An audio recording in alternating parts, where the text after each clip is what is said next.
Avez-vous déjà lu les évangiles et pensé pourquoi Jésus s'oppose-t-il autant aux pharisiens? Ou avez-vous entendu des noms comme Sadducéens, Esséniens et Zélotes? Avez-vous eu l'impression qu'il vous manquait un élément essentiel pour tout comprendre? Si c'est votre cas, vous n'êtes pas seul. On nous a souvent raconté des histoires, mais elles n'étaient pas toujours expliquées le monde. Autour de ces récits, un monde de pression, de peur, de pouvoir, de religion, de blessures et d'attentes.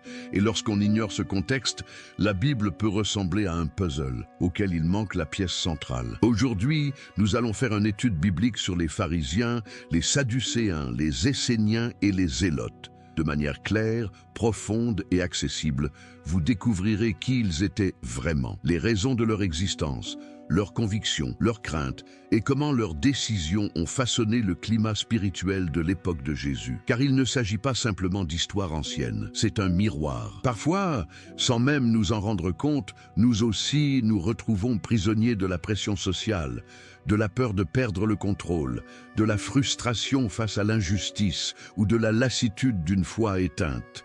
Et nous finissons par emprunter des chemins qui nous endurcissent, nous isolent ou nous plongent dans la confusion. Mais voici la bonne nouvelle. Lorsque vous comprenez ces 4 groupes, tu comprends mieux Jésus. Et lorsque vous comprenez mieux Jésus, vous trouvez un sens à votre vie, la paix et un but au milieu du tumulte. Dans cette vidéo, vous verrez clairement quel genre de foi Dieu bâtit, quel genre de foi n'est qu'apparence, quel genre devient pouvoir, quel genre devient fuite et quel genre devient violence. Et surtout, vous découvrirez la solution biblique. Pour vivre aujourd'hui une foi ferme, authentique et profonde, restez jusqu'au bout, car ce que vous allez comprendre peut transformer votre lecture de la Bible et votre manière de la vivre. Et ces études bibliques sur les pharisiens, les sadducéens, les esséniens et les zélotes, cela vous aidera à mieux comprendre Jésus et le contexte des évangiles. Abonnez-vous maintenant et activez les notifications, car nous publions ici des études claires, approfondies et faciles à comprendre. Dites-moi ce que vous en pensez dans les commentaires. Lequel de ces 4 groupes vous intrigue le plus et pourquoi? 1. Le contexte, Israël sous les empires et la nécessité d'être fidèle. Imaginez un instant que vous fassiez partie d'un peuple qui vit depuis des siècles le cœur lourd. Non pas par manque de foi, mais parce que vit dans l'ombre de quelqu'un d'autre. Les ombres des empires déferlent comme des vagues, parfois avec des promesses, parfois avec violence, mais presque toujours avec la même réalité au final.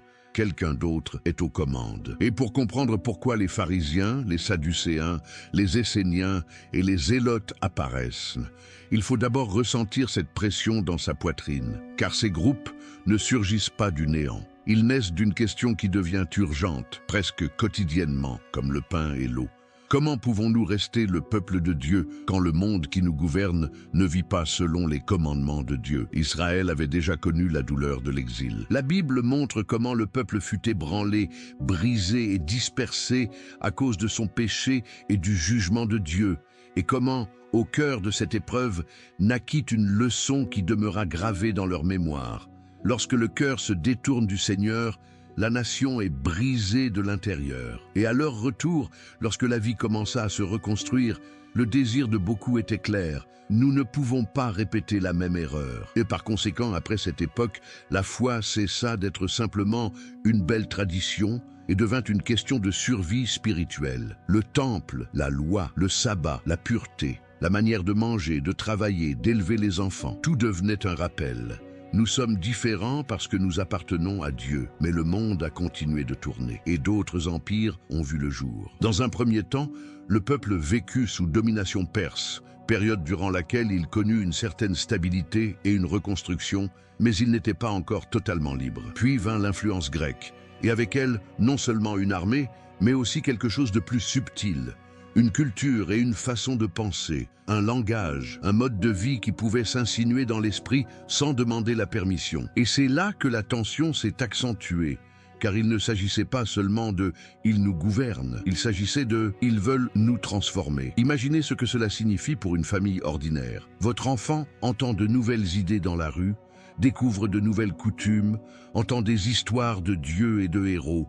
apprend des mots que son grand-père ne comprend pas. Et vous, en tant que parent, vous vous interrogez avec appréhension. Est-ce que cela nous rapproche du Seigneur ou est-ce que cela nous en éloigne? Et tandis que certains pensaient nous pouvons vivre avec ça, d'autres estimaient c'est une menace. Car lorsqu'une petite nation vit aux côtés d'une grande puissance, la première chose qu'elle perd n'est pas toujours son territoire. Souvent, elle perd identité. Puis au fil du temps, Rome s'est imposée d'une main de fer.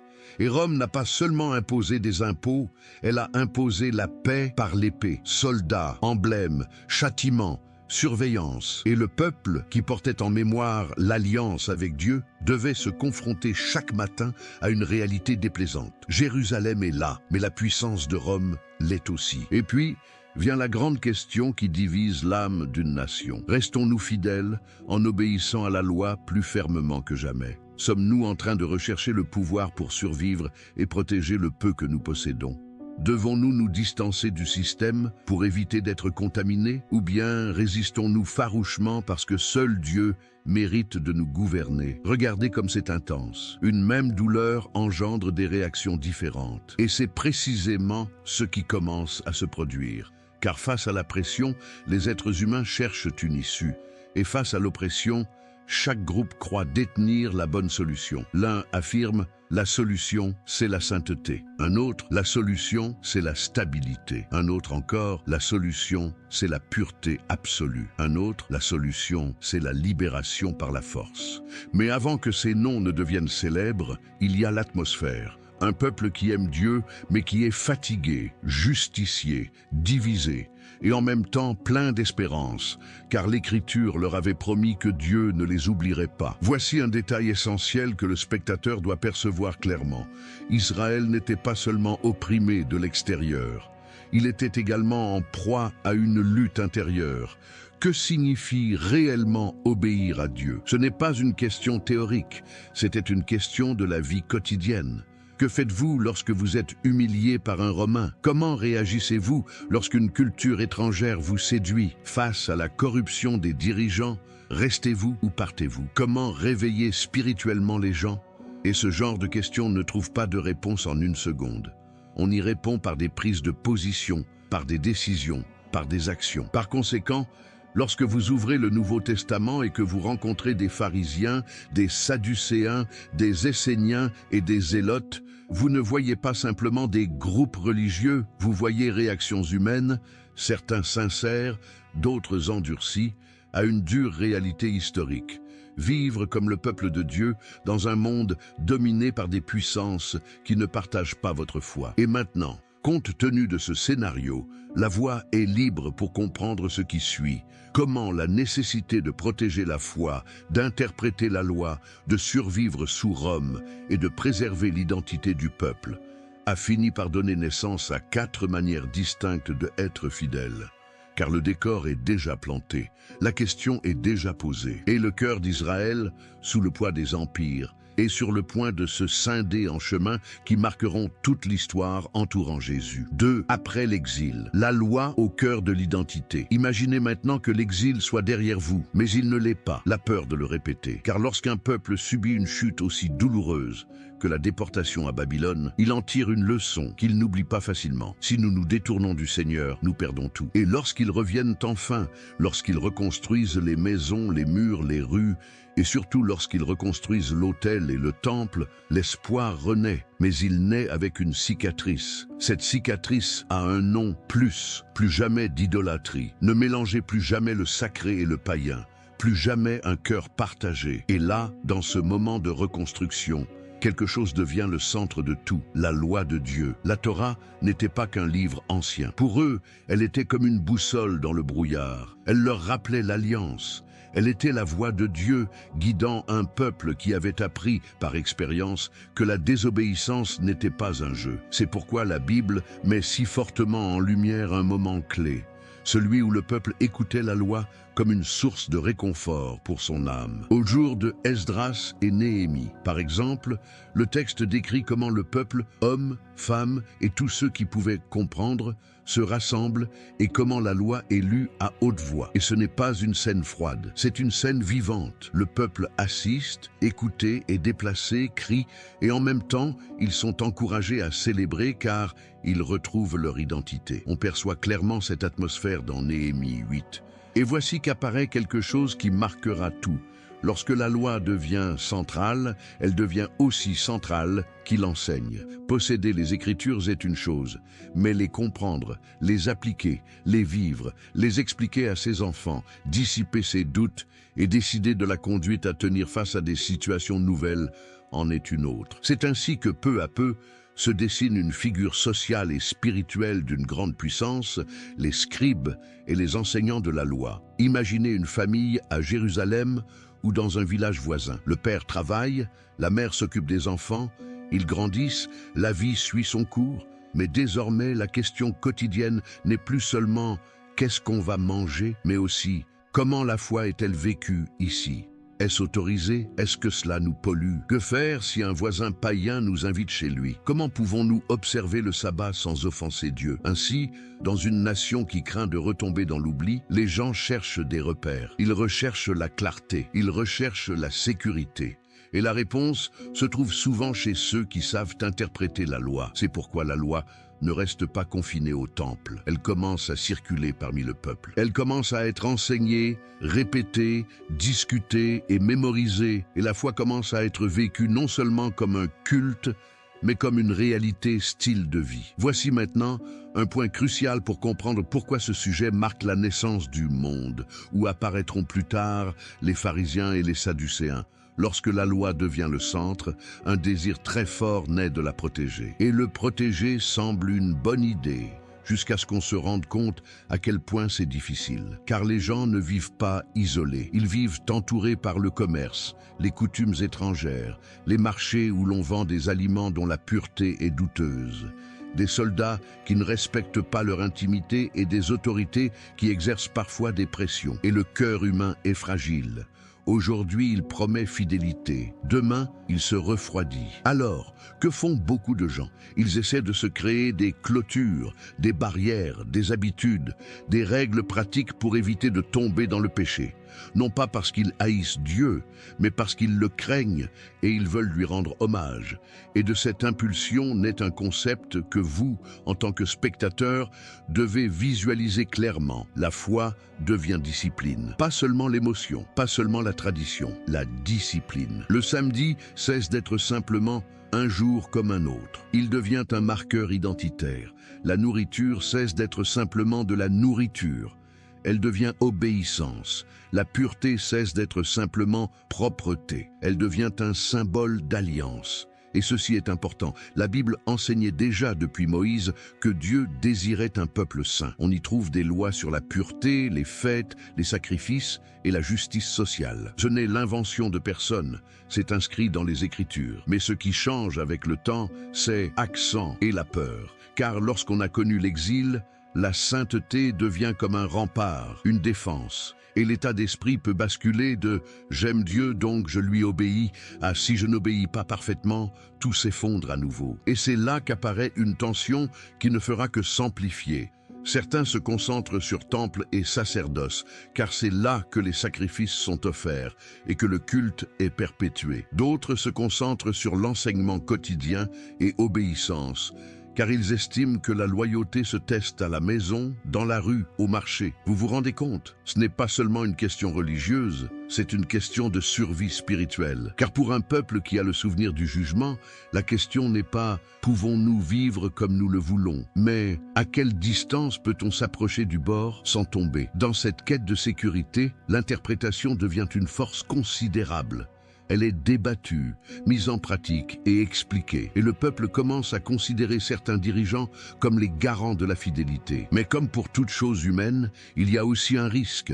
Lorsqu'on protège quelque chose de sacré, on peut le faire avec un cœur saint ou avec un cœur dur. Et ce sera précisément l'un des combats que Jésus devra mener plus tard. Non pas parce que la loi est mauvaise, mais parce que la loi entre les mains des hommes peut devenir une arme d'orgueil. Mais nous n'en sommes pas encore là. Pour l'instant, nous sommes au stade des préparatifs. Israël est en train de reconstruire sa vie. La loi est au centre. Les professeurs de droit gagnent en influence. Les gens ont peur de rechuter et l'identité du peuple se définit par l'obéissance. Ainsi, sans que les noms officiels soient encore sur toutes les lèvres, le décor est déjà planté pour la prochaine étape. Lorsque le monde étranger exercera une pression plus forte, lorsque la culture hellénistique déferlera comme une marée, certains diront « nous nous adaptons » et d'autres diront « nous résistons ». Et de cette pression, émergeront des voies plus définies. Car lorsque la foi devient le cœur de l'identité, toute menace est perçue comme une guerre, même s'il n'y a pas encore d'épée. 3. Le coup d'État hellénistique. Quand la culture étrangère veut changer votre âme. Imaginons donc que le peuple ait déjà appris à se reconstruire en plaçant la loi au centre de ses préoccupations. Il était déjà revenu d'exil.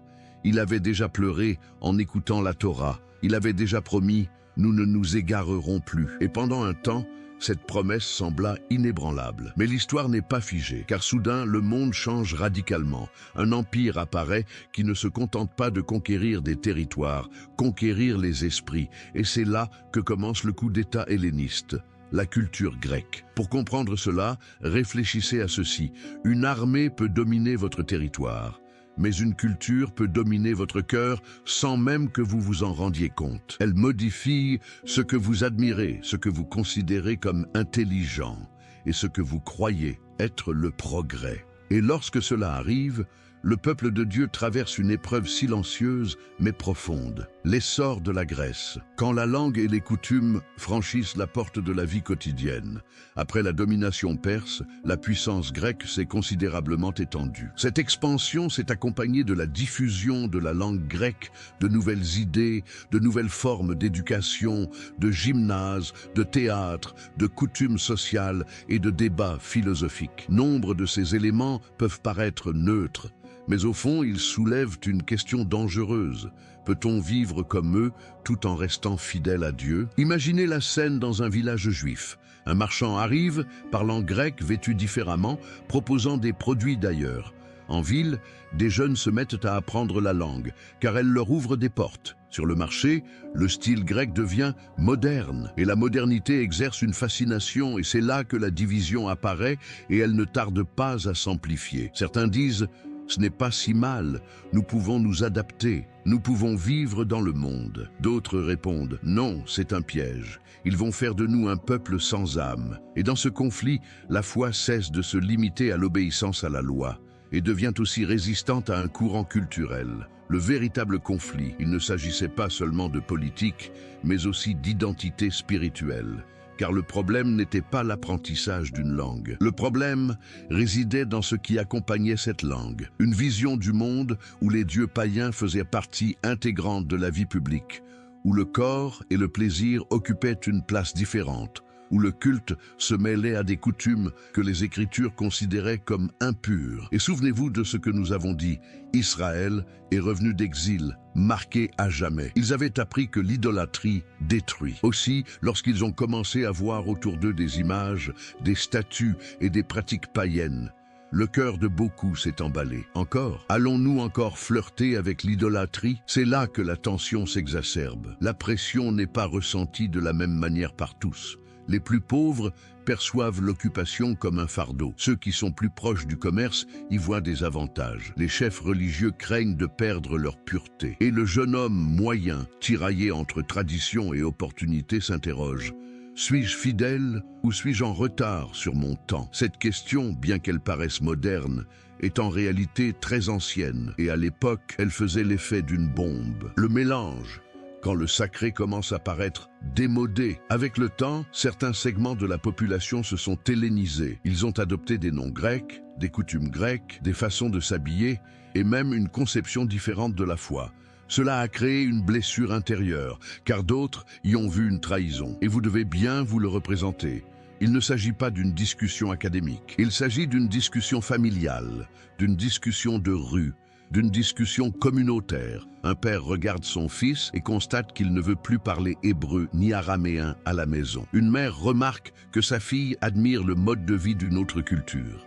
Un vieil homme entend de nouvelles idées sur les dieux et entre dans une rage intérieure. Et dans ce climat, la question qui était latente devient urgente. Que signifie être un saint quand la pression vient de toutes parts? La réaction naturelle du peuple, durcir la loi ou l'assouplir. Et c'est ici que commence à se former le terrain où seront reconnus ultérieurement les groupes aux positions clairement définies. Car lorsque la culture exerce une pression, les gens réagissent généralement de deux manières. 1. Renforcer l'obéissance. La loi, c'est notre vie, nous ne la laisserons pas tomber. 2. Détendez-vous, obéissance. Nous ne pouvons pas vivre comme ça, nous devons nous adapter. Et lorsque ces deux positions s'affrontent pendant des années, elles deviennent des mouvements. Du côté du renforcement de l'obéissance, l'accent est mis davantage sur la pureté, la séparation et l'interprétation stricte. Le camp de l'adaptation à une vie plus proche de l'élite, du pouvoir et de la stabilité politique se renforce.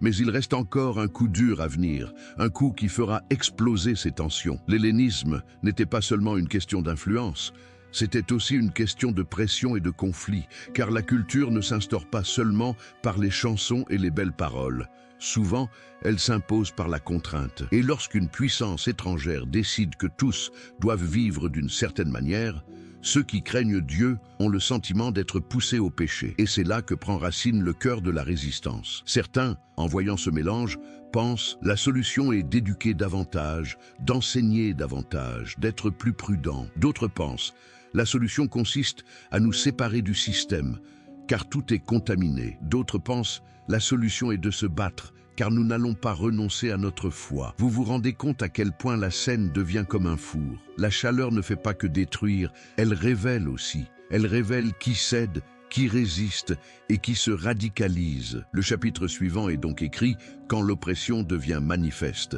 Ce sujet se termine comme une scène tendue de film. Les gens continuent de marcher dans la rue, mais l'atmosphère a changé. Ce n'est plus seulement « nous vivons sous un empire ». Maintenant, c'est « notre identité est mise à l'épreuve ». Et lorsqu'une identité est attaquée, tôt ou tard, le conflit cesse d'être silencieux. Il devient visible, il devient historique. Car ce qui suit est une crise si violente qu'elle provoquera une explosion de résistance en Israël. Une persécution qui touchera le temple, la loi, la circoncision, le sabbat et tout ce qui est sacré. Mais ici, à ce stade 3, ce qui est clair, c'est ceci. L'hellénisme n'était pas qu'une mode passagère, c'était une marée. Et cette vague divisa le cœur du peuple entre ceux qui voulaient protéger le pacte à tout prix et ceux qui préféraient survivre en s'adaptant. Et de cette fissure, petit à petit, commenceront à émerger les chemins que nous reconnaîtrons plus tard par leur nom. 4. Antiochus Épiphane et la crise. La douleur qui a donné naissance à la résistance. Vient maintenant le moment où cette tension culturelle cesse d'être une dispute et devient douleur réelle, car c'est une chose de sentir que son identité est séduite, et une autre de voir que le sacré commence à être attaqué de front. Et nous entrons ici dans une crise qui a marqué le cœur du peuple pendant des générations. L'époque de l'oppression la plus agressive sous un roi hellénistique dont l'histoire se souvient pour son arrogance, et que beaucoup associent à l'une des blessures les plus profondes de la période entre l'Ancien et le Nouveau Testament, Antiochus Épiphane. Quand la pression devient imposition, ce n'est plus adaptation, c'est capitulation. Imaginez cette scène comme si c'était une ville où l'on sent soudain que l'air a changé. Il ne s'agit pas seulement de la présence de la culture grecque, il ne s'agit pas seulement de l'hellénisation de certaines personnes. Maintenant, quelque chose de pire se profile. Ils veulent forcer à toute la nation de vivre d'une manière contraire à leur alliance avec Dieu. Et c'est là que le cœur fidèle s'alarme. Car pour Israël, le sacré n'était pas un ornement. Il était identité, mémoire, alliance, signe que le Seigneur avait choisi un peuple pour vivre autrement. Aussi, lorsque le culte, la loi, le sabbat, la circoncision sont attaqués. Il ne s'agit pas d'un simple détail religieux, mais d'une tentative d'effacer leur véritable essence. Et soudain, la ville se retrouve confrontée à une décision délicate. Devons-nous céder pour survivre? Résisterons-nous même si cela nous coûte la vie? Le temple profané, la douleur de voir le sacré foulé aux pieds. Durant cette période, la tradition historique rapporte que le temple fut profané. Et pour un juif de cette époque, c'était comme avoir le cœur arraché de la poitrine. Réfléchissez à la signification du temple. On y offrait des sacrifices, on y célébrait des fêtes, on y priait et l'on se souvenait que Dieu demeure avec son peuple. Le temple était le symbole de sa présence, de l'alliance, de l'espoir national. Imaginez maintenant que ce lieu devienne le théâtre de pratiques païennes, que ce qui était sacré soit souillé d'impureté, que ce que représentait l'alliance serve à imposer l'idolâtrie. Ce n'est pas seulement une humiliation, c'est une blessure spirituelle. Et lorsqu'une telle blessure survient, le peuple est profondément divisé, car certains désespèrent et se résignent, tandis que d'autres, enflammés de l'intérieur, disent « jusqu'à présent ». La persécution, obéir à Dieu, commence à coûter du sang. C'est là que la crise cesse d'être théorique. Le respect du sabbat peut devenir un crime. La circoncision d'un enfant peut s'avérer dangereuse. Être soumis à la loi peut se transformer en condamnation. La loyauté peut faire de vous une cible. Et c'est dans cette atmosphère que la foi du peuple se purifie et se révèle. Car lorsque tout est facile, nombreux sont ceux qui disent « je crois ». Mais lorsque croire est difficile, seuls ceux qui sont véritablement convaincus que Dieu vaut plus que la vie elle-même demeurent fermes. Et il est important de comprendre ceci. Cette persécution n'a pas seulement engendré la peur, elle a produit deux choses profondes. 1. Martyrs, des personnes qui préféraient mourir plutôt que de rompre le pacte. 2. Mouvements, des groupes qui ont réagi de différentes manières pour survivre et résister. La mémoire biblique, la fidélité sous la pression, comme au temps de Daniel, bien que cette période se situe entre les testaments, la tonalité spirituelle fait écho aux récits bibliques déjà présents dans la mémoire collective, comme celui de Daniel et de ses amis à Babylone, de jeunes hommes fidèles vivant dans un système païen qui ne se sont pas souillés avec la nourriture du roi, qui ne se sont pas agenouillés devant une statue, qui ont préféré le four et la fosse plutôt que de renier Dieu. Ce souvenir nourrit le cœur du peuple. Dieu nous a déjà soutenus. Dieu peut nous soutenir à nouveau. Et cela déclenche quelque chose de puissant. La résistance n'est pas seulement politique, elle est spirituelle. La résistance naît et chaque cœur cherche un chemin. Et c'est ici que se produit la grande naissance historique. De cette douleur naissent des chemins. Car lorsque l'attaque est frontale, les gens recherchent une stratégie. Certains disent « la solution est de résister par les armes ». D'autres affirment « la solution consiste à résister avec pureté, en prenant nos distances avec le système ». D'autres disent « la solution est de résister en obéissant totalement, en étudiant et en observant la loi avec plus de rigueur ».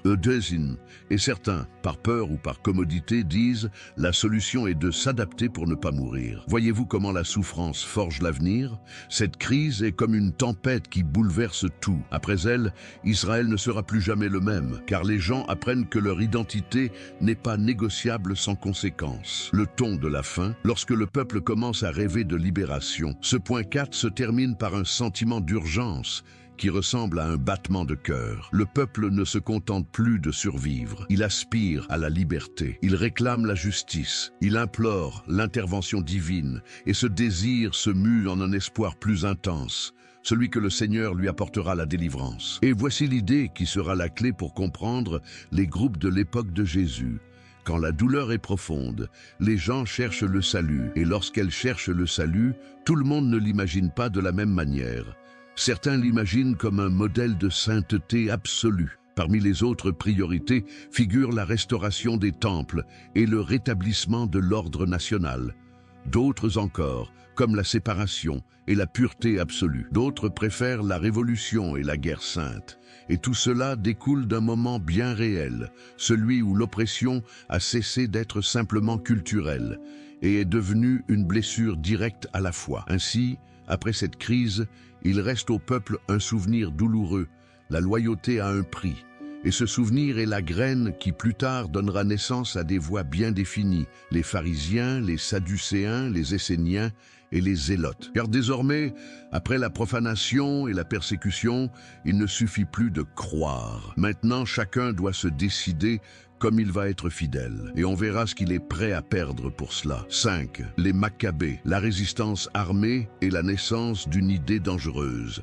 Imaginez maintenant que la ville soit déjà à sa limite. Nous venons d'une époque où le sacré était bafoué, la foi persécutée, et l'identité d'Israël, perçue comme une flamme, qu'on tentait d'éteindre de force. Et lorsqu'on essaie d'éteindre une flamme de cette manière, on échoue souvent, cela se transforme en feu.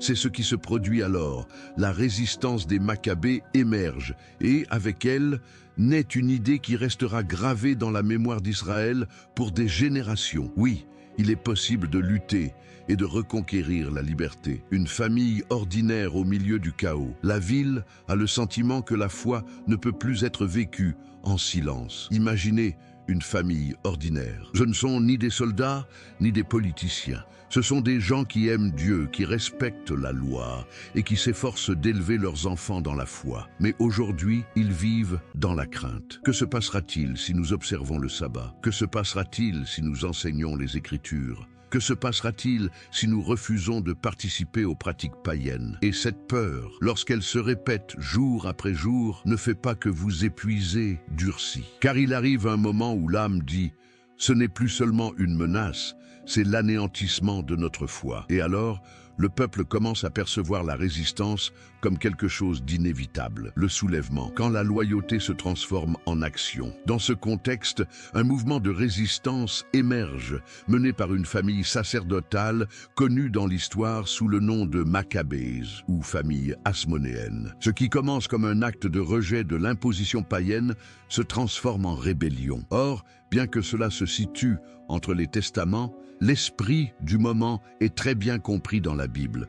C'est la même tension que l'on observe sans cesse en Israël lorsque le peuple se demande « Devons-nous obéir à Dieu, même si cela nous coûte tout ?» Voici la réaction de beaucoup. Oui, et s'il faut se battre pour éviter de perdre le pacte, nous nous battrons. Imaginez la scène. Des hommes non professionnels, s'emparant d'armes rudimentaires, se rassemblant sur les collines, se cachant le long des routes, organisant des attaques, défendant des villages. Et, au même moment, des prêtres et des familles entières les soutenant, pleurant, priant, espérant que le Seigneur les soutiendrait. Parce que personne ne se lève comme ça sur un coup de tête. On se lève pour ce qu'on considère comme sacré, une victoire qui change les mentalités. Dieu peut nous délivrer. Lorsque la résistance commence à progresser, quelque chose se produit dans le cœur collectif. L'espoir s'allume. Ce n'est pas un espoir timide. C'est un espoir puissant. Si nous résistons, nous pouvons récupérer ce qui nous a été pris. Et pour Israël, cela n'avait rien de nouveau. Il se souvenait de l'Exode, de Josué, des juges, de David contre Goliath. La Bible avait déjà montré que Dieu pouvait délivrer son peuple d'ennemis plus redoutables. L'insurrection n'était donc pas seulement militaire, elle était symbolique, elle était spirituelle. C'était comme dire, le pacte est toujours en vigueur. Le temple et la restauration, le cœur de la nation bat à nouveau. L'un des effets les plus profonds de cette période fut le désir de restaurer le culte. Le temple avait été profané. Et pour le peuple, ce n'était pas qu'un simple bâtiment. C'était le lieu où ils affirmaient « Dieu est avec nous ». L'idée de purifier et de restaurer le temple devient donc centrale, comme un acte de guérison spirituelle. C'était comme nettoyer une plaie ouverte, comme remettre le cœur à sa place. Et ici, le spectateur doit saisir quelque chose d'important. Lorsqu'un peuple traverse une telle épreuve, il en reste une cicatrice émotionnelle. Nous ne voulons plus être des esclaves. Mais voici le paradoxe. Lorsque les libérateurs deviennent dirigeants, et c'est là le point clé du sujet 5, car c'est ici que se pose le dilemme dont nous verrons plus tard le reflet dans les groupes de l'époque de Jésus. La rébellion engendre des victoires, et les victoires engendrent le pouvoir. Et le pouvoir est un feu. Il peut illuminer ou il peut brûler. Lorsque les chefs de la résistance accèdent au pouvoir, un nouveau système voit le jour. Une autorité juive exerçant un contrôle politique et religieux. Au début, beaucoup y voient la réponse de Dieu. Mais avec le temps, une tension inévitable surgit. Comment préserver sa pureté quand on détient le pouvoir? Car gouverner implique de négocier, de gérer, de lever des fonds, d'imposer des règles et de prendre des décisions qui ne plaisent pas toujours à tout le monde. Et c'est là que naissent les divisions internes. Certains regardent la nouvelle élite et disent « Merci de nous avoir libérés ». D'autres observent et se demandent « Mais sont-ils en train de devenir corrompus ?» D'autres disent « Le temple est le centre, nous devons le préserver à tout prix ». Et d'autres disent « La loi et la sainteté ne sont pas négociables, même si nous avons l'indépendance. » Vous voyez comment le conflit évolue. Avant, il s'agissait d'un conflit contre un oppresseur étranger. Maintenant, c'est aussi un conflit interne. Comment utiliser le pouvoir sans se décourager? La naissance d'une idée dangereuse, la libération par la force, ici est semée une graine qui deviendra plus tard vigoureuse, notamment avec Rome. L'idée que la loyauté puisse s'exprimer par la résistance armée. Et cette idée, dans une ville qui rêve de liberté, est explosive. Car lorsque Rome reviendra plus forte, beaucoup se souviendront « Nous l'avons déjà fait, nous pouvons le refaire ». Et cette pensée alimentera l'esprit fanatique. L'autre versant, l'obéissance comme identité quotidienne. Parallèlement, cette période renforce également une autre graine. Lorsque pouvoir et religion se mêlent, beaucoup estiment que la véritable fidélité doit être cultivée au quotidien, dans les pratiques de tous les jours, dans la pureté personnelle et communautaire. Et c'est là que se renforce la mentalité que l'on retrouvera plus tard associée aux pharisiens. Il ne suffit pas d'avoir un temple, il faut vivre la loi de tout son cœur. Tandis que certains considèrent le temple comme le centre du système, d'autres considèrent la loi comme le centre de la vie. Ainsi, même s'ils n'apparaissent pas encore avec des noms clairement définis dans l'histoire du Nouveau Testament, ce qui deviendra évident plus tard est déjà en train de se produire. Un secteur plus étroitement lié au temple et à l'aristocratie est en train de se former, le futur milieu sadducéen. Un secteur se forme, davantage axé sur l'interprétation et la stricte application de la loi, le futur environnement pharisaïque. Un élan radical en faveur de la liberté par la force est en train de se former, la racine de l'esprit zélote. Et une lassitude face à la corruption se forme également, ce qui conduira certains à se séparer à la recherche d'une pureté totale, la sensibilité essénienne. Conclusion de ce point, victoire mais sous tension. Le sujet 5 se termine donc par un contraste saisissant. D'une part, Israël sait que la libération est possible. En revanche, Israël découvre que le pouvoir n'apporte pas toujours la pureté. Et c'est une vérité humaine que la Bible illustre à maintes reprises. Il ne suffit pas de vaincre l'ennemi extérieur. Il faut aussi surmonter la tentation intérieure. Et ainsi, tandis que le peuple respire une liberté nouvelle, le terrain est propice à la prochaine grande étape. Les groupes commencent à se définir plus clairement, car désormais, la lutte n'est plus seulement une question de survie, mais aussi de prise de décision. Que signifie être fidèle quand vous n'êtes plus dans le désert, mais dans la normalité du pouvoir? Et c'est là, précisément là, que commence la prochaine étape de notre histoire. Si c'est la fin, étude biblique sur les pharisiens, les sadducéens, les esséniens et les zélotes, ça vous ouvre les yeux. Rendez-moi un petit service, comme Dale, afin que davantage de personnes puissent trouver ce contenu et s'abonner si vous ne l'avez pas encore fait. Et laissez un commentaire ci-dessous. À votre avis, lequel de ces groupes les gens s'identifient-ils le plus aujourd'hui? Les pharisiens, les sadducéens, les esséniens ou les zélotes? Je te lis. 6. Les sadducéens, le pouvoir religieux dans le temple. Nous entrons maintenant dans une phase où l'histoire devient encore plus réelle, car nous ne parlons plus seulement de persécution ou de guerre. Nous parlons de quelque chose qui change silencieusement un peuple, la puissance installée de la religion transformée en structure, et la foi vivant sous l'ombre des décisions politiques. Nous sommes issus des Maccabées, de la résistance, de la conviction ardente que la liberté peut être reconquise. Mais après la victoire vient le défi le plus difficile. Que fait-on du pouvoir une fois qu'on l'a acquis? Et dans ce contexte, comme lors de la reconstruction d'une ville après une guerre, ceux qui gravitent autour du centre du pouvoir religieux et ceux qui privilégient la fidélité quotidienne commencent à se distinguer clairement. À cet égard, un groupe que le Nouveau Testament présentera comme une force influente à Jérusalem est mis en lumière, les Sadducéens. Le cœur des Sadducéens, le temple comme centre de tout. Pour les comprendre, il faut se représenter le temple non pas comme un bel édifice, mais comme le centre névralgique de la vie nationale. Le temple était le lieu des sacrifices, le lieu des parties, l'endroit où les gens sentaient que Dieu était au milieu d'eux, et aussi le lieu où circulait l'argent, l'autorité, le prestige et les décisions. En période de stabilité relative, contrôler le temple revenait à contrôler la vie religieuse du peuple. Et dans une nation soumise à des empires, le temple devient un symbole fragile. Sa chute est vécue comme une épreuve terrible par le peuple. Ainsi, de nombreux chefs religieux et familles influentes commencent à percevoir une priorité claire.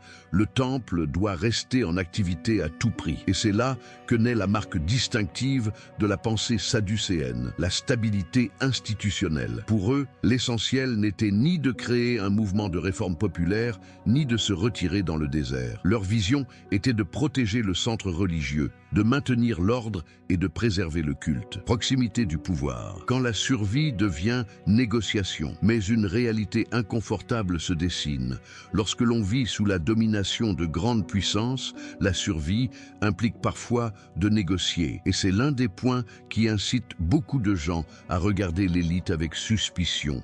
Car les gens du peuple, le paysan, l'artisan, le père de famille qui paie des impôts et voit des soldats dans les rues, ressentent l'occupation comme une pierre dans la poitrine. Et ils pensent, pourquoi nos dirigeants ne font-ils rien? Mais le dirigeant institutionnel répond selon une logique différente. Si nous passons à l'action, Rome nous écrasera. En cas de rébellion, ils détruisent le temple. En cas de chaos, des milliers de personnes meurent. Nous avons besoin d'équilibre. Vous vous en rendez compte? Il ne s'agit pas d'une discussion théorique. C'est une question de survie nationale. C'est pourquoi on ne peut comprendre le Sadducéen sans le contexte des empires. Sa position découle d'une peur bien réelle. Si nous perdons le temple, nous perdons tout. Ainsi, au lieu de mettre le feu au pays, ils cherchent à le maintenir debout. L'élite sacerdotale, richesse, prestige et distance avec le peuple. C'est là que l'histoire prend une tournure très humaine. Car lorsqu'un groupe s'habitue à être l'élite, il court un risque, celui de se couper des souffrances du peuple. Les Sadducéens, associés à des prêtres de haut rang, ont tendance à évoluer dans des cercles d'influence. Et cela crée un contraste. Le peuple lutte pour gagner son pain quotidien. Les responsables du temple administrent les sacrifices, réglementent le culte et prennent les décisions. Et même si beaucoup peuvent faire preuve de sincérité religieuse, le système lui-même peut devenir froid, bureaucratique et distant. Et c'est là que naît un sentiment dans la ville. Ils vivent près du pouvoir, et c'est nous qui en subissons les conséquences. Ce ressentiment est comme un courant sous-jacent qui, avec le temps, alimentera des mouvements opposés. Ceux qui veulent des réformes, ceux qui veulent la séparation, ceux qui veulent la révolution. Son approche des Écritures, la tension avec la tradition. Dans le Nouveau Testament, une autre caractéristique apparaît clairement. Les Sadducéens y abordent des sujets tels que la résurrection. Ce détail révèle leur approche. Ils sont davantage attachés à une lecture stricte de la loi écrite et moins enclins aux traditions interprétatives valorisées par d'autres groupes. Et voici qu'apparaît une autre tension. Un groupe qui s'accroche au temple et à la structure sacerdotale. Un autre groupe qui s'accroche à l'enseignement, à l'interprétation, à la vie quotidienne. Ce conflit deviendra évident plus tard, à l'époque de Jésus, mais ici, il se forme déjà. Pourquoi le peuple en avait besoin? Et pourquoi le peuple les remettait en question? Il est important de souligner ce point lorsqu'on raconte cette histoire sans caricature, car la Bible nous enseigne que les êtres humains sont complexes. Le peuple avait besoin d'une certaine stabilité. Si tout s'embrasait, Rome détruirait, tuerait et raserait tout. Les dirigeants le savaient. Leur conception de l'ordre était donc logique d'un point de vue pratique. Mais en même temps, la proximité du pouvoir comporte toujours un danger spirituel. La foi peut devenir un outil de contrôle. C'est là que la critique prophétique, présente depuis l'Ancien Testament, retrouve toute sa pertinence. car les prophètes ont maintes fois dénoncé le culte réduit à de simples apparences, dépourvues de justice. Et la tension persiste, comme une question en suspens. Est-il possible de protéger ce qui est sacré sans y perdre son cœur? Réparer le terrain pour Jésus, la peur de Rome comme force motrice. Imaginez maintenant Jérusalem, des années plus tard, sous domination romaine. Soldats, impôts, surveillance, une étincelle de rébellion, et la ville pourrait s'embraser. Dans ce contexte, le Sadducéen pense « prudent, ne les provoquez pas, ils ne bougent pas, gardons la paix ». Et cette mentalité explique pourquoi, lorsque Jésus apparaît et que les foules le suivent, les dirigeants du système du temple le regarderont avec inquiétude. Ce n'est pas qu'un simple professeur, il peut provoquer une crise, car lorsque le pouvoir craint de perdre le contrôle, il n'écoute pas calmement, il réagit. Conclusion de ce sujet, le temple comme centre, le pouvoir comme tentation. Le sujet 6 se termine donc sur une scène claire, un temple impressionnant à Jérusalem, symbole de foi et de nation, administré par une élite sacerdotale qui croit soutenir le peuple, mais qui porte aussi le poids de la politique, des négociations et de la tentation du pouvoir. Et tandis que le Sadducéen s'accroche à la stabilité du système, d'autres cœurs en Israël commencent à considérer cette même stabilité et à dire « ce n'est pas de la loyauté, c'est du compromis ». Et cette critique prépare le terrain pour le chapitre suivant de l'histoire, car nous allons maintenant assister à l'ascension et à la montée en puissance d'un autre groupe, les pharisiens, qui insisteront sur le fait que la foi ne se limite pas au temple, mais concerne la manière dont la loi est vécue dans tous les aspects de la vie. Ainsi, l'histoire se déroule comme une rivière qui se divise en plusieurs bras, mais qui mèneront inévitablement au point de convergence majeure, l'arrivée de Jésus. 7. Les pharisées, la foi dans la rue, à table et dans le cœur, au quotidien. Nous en sommes maintenant au point où l'on peut sentir le pouls des gens dans la rue, au marché, à la table familiale, à la synagogue. Car si les Sadducéens se comprennent en regardant vers le temple et vers le centre du pouvoir, les pharisiens se comprennent en regardant vers le cœur de tous les jours d'Israël. Et ceci est important. Les pharisiens ne sont pas apparus comme les méchants d'une histoire. Ils sont apparus comme une tentative sérieuse et pour beaucoup sincère de répondre à une question qui brûlait les lèvres depuis l'exil et qui s'est intensifiée avec la Grèce et Rome. Comment rester fidèle à Dieu dans tous les détails de la vie, la foi au quotidien? Non pas un sacrifice, mais un chemin. Imaginez une famille juive ordinaire. Ils ne vivent pas au temple. Ils ne fréquentent pas les réunions mondaines. Ils vivent de leur travail quotidien. Ils se lèvent tôt. Ils vont au champ, à l'atelier, au magasin.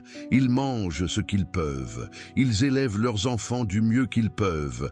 Et au milieu de cette vie, ils cherchent à plaire à Dieu. Mais la vie réelle est pleine de petites questions qui, avec le temps, deviennent énormes. Comment puis-je observer le sabbat si je dois gagner mon pain? Que se passe-t-il si j'achète de la nourriture au marché et que je ne sais pas comment elle a été préparée? Que faire si un Romain me force à porter quelque chose? Comment puis-je rester pur si je suis entouré de non-juifs? Que signifie aimer Dieu de tout son cœur lorsque la pression est constante? Dans ce monde, le pharisien apparaît comme quelqu'un qui dit « La loi ne peut pas rester dans le temple, elle doit marcher avec nous ». Et c'est là que naît l'essence du pharisaïsme, rendre la sainteté pratique au quotidien, applicable. La synagogue, le lieu où la parole se rapproche. Tandis que le temple était le grand centre des sacrifices, la synagogue était le centre du savoir. On y lisait, expliquait et discutait les Écritures. On y apprenait à vivre. Avec le temps, des enseignants et des scribes se sont levés, qui se sont consacrés à la compréhension, à l'interprétation et à l'enseignement de la loi. Le peuple les écoutait car il avait besoin d'être guidé. Et réfléchissez à ceci. Lorsqu'un peuple vit dans la crainte de retomber dans l'idolâtrie, il s'accroche aux enseignements. Il aspire à la clarté. Il aspire à des limites. Il aspire à un chemin sûr. C'est pourquoi de nombreux pharisiens devinrent experts du texte, de la tradition interprétative et des détails. Leur intention, du moins à la base, était de protéger le peuple de l'égarement. C'est comme un parent qui, voyant que son enfant risque de tomber d'une falaise, installe une barrière loin du bord. Il ne veut pas que l'enfant teste ses limites, il veut éviter la chute. Voilà le cœur du cercle qui entoure la loi. Règle pratique pour éviter d'enfreindre le commandement. Le danger de la sainteté, quand le zèle devient un fardeau. Mais voici la dimension humaine, celle que la Bible met très fortement en lumière dans les évangiles. Car ce qui commence comme une protection peut devenir un fardeau. Lorsque l'on commence à définir la foi par le fait de remplir toutes les conditions, il y a un risque.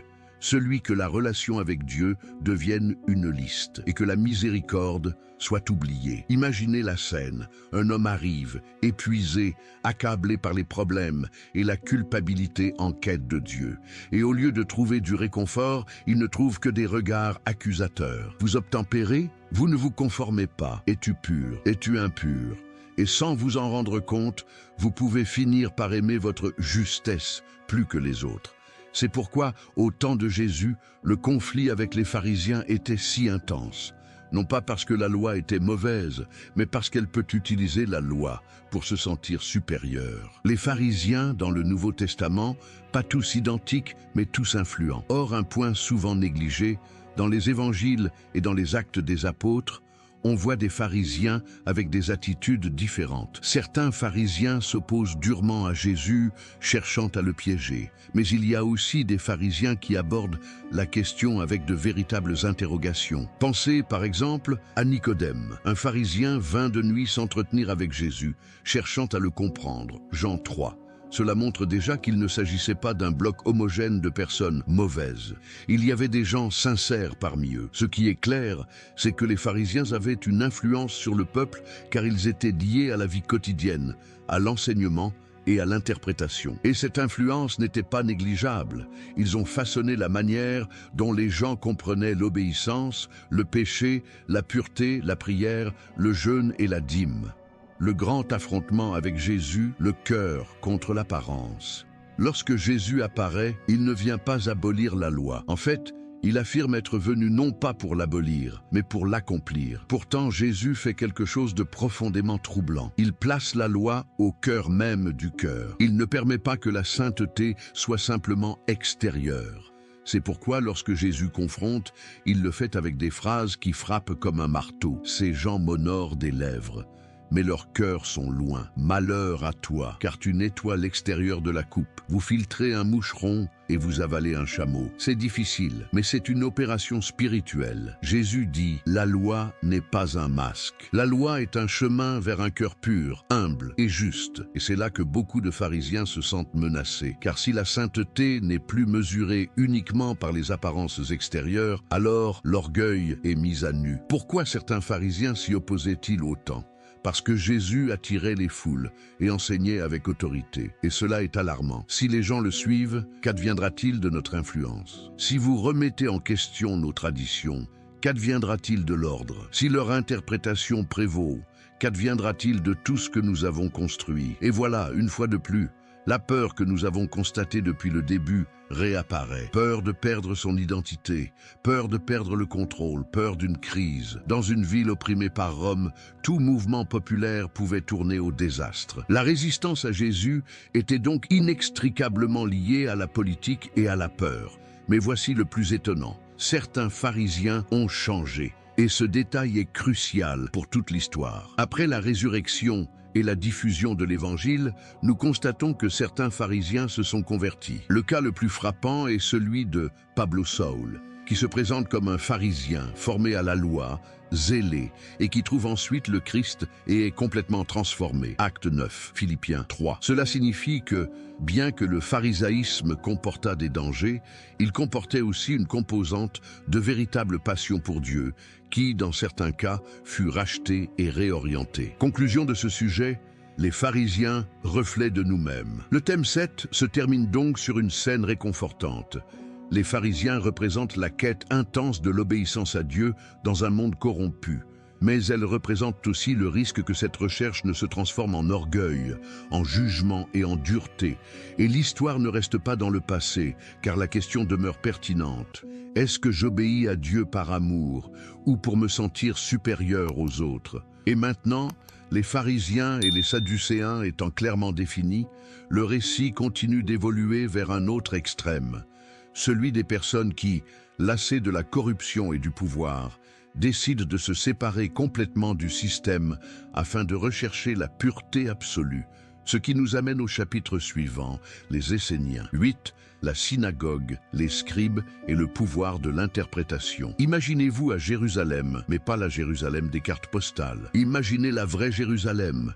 Des rues grouillantes de monde, l'odeur du pain et de la fumée, des disputes au coin des rues, des Romains en faction, la pesée des impôts, des familles qui luttent pour survivre et en même temps une immense soif spirituelle. Car les gens ne veulent pas seulement manger, ils veulent comprendre Dieu, ils veulent savoir ce que le Seigneur attend d'eux, ils veulent des réponses. Et là, au milieu de ce monde tendu, apparaît une force qui ne fait pas de bruit comme une épée, mais qui change le destin des nations, le pouvoir d'interprétation. Ce sujet est essentiel car il explique comment un champ de bataille invisible s'est formé au cœur d'Israël. La synagogue, les scribes, l'enseignement et la lutte pour le sens de la loi. La synagogue, lieu où la foi se fait plus présente, chaque semaine, chaque jour. Tandis que le temple était le centre des sacrifices et des grandes célébrations, la synagogue était le lieu où la parole s'intégrait à la vie quotidienne.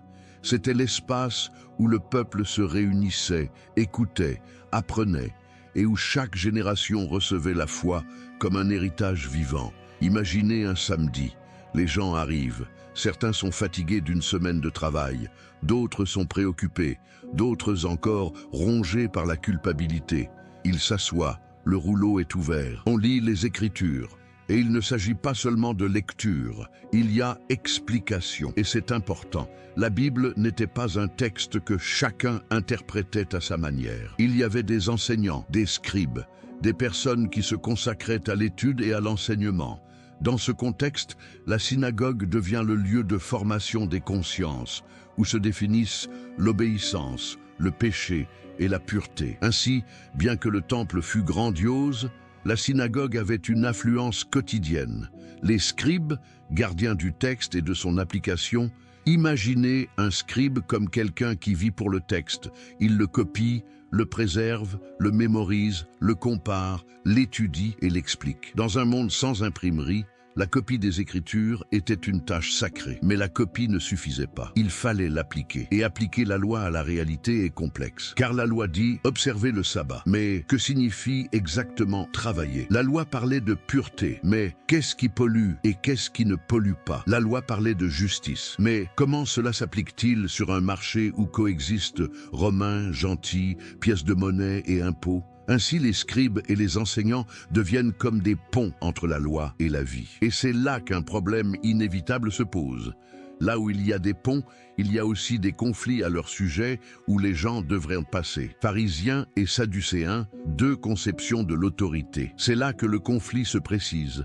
Vous connaissez déjà le profil général. Le sadducéen, plus étroitement lié au temple, à l'élite sacerdotale et au centre institutionnel. Le pharisien, plus étroitement lié à l'enseignement, à la synagogue, à l'obéissance quotidienne, à l'interprétation appliquée. Et à ce stade, la discussion ne portait plus seulement sur qui détient le pouvoir, mais qui a la bonne interprétation? Que signifie vraiment être fidèle? Car si vous contrôlez l'interprétation, vous contrôlez la direction que prend le peuple. Les gens du milieu, des gens ordinaires à la recherche d'une boussole.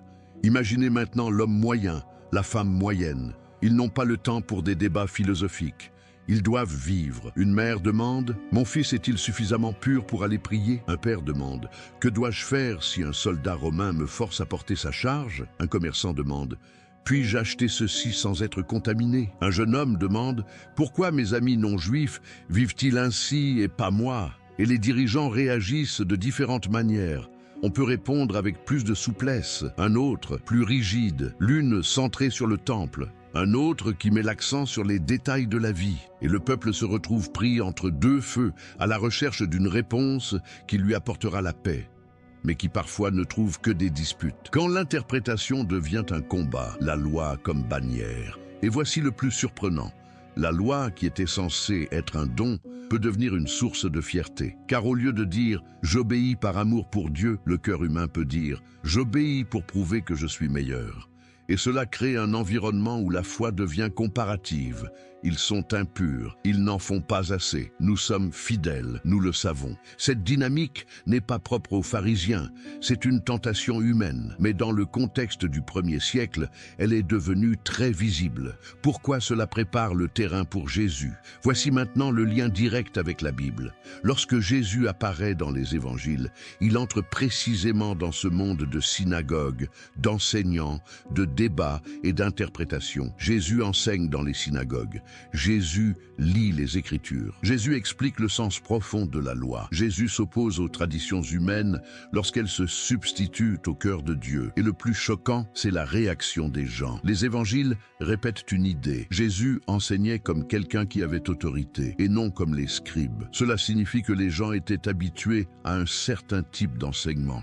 Et lorsque Jésus apparaît, sa parole tranche différemment, comme une épée qui sépare le vrai du faux. Jésus ne se contente pas de répéter des règles, il touche le cœur, il touche l'intention, il touche la racine.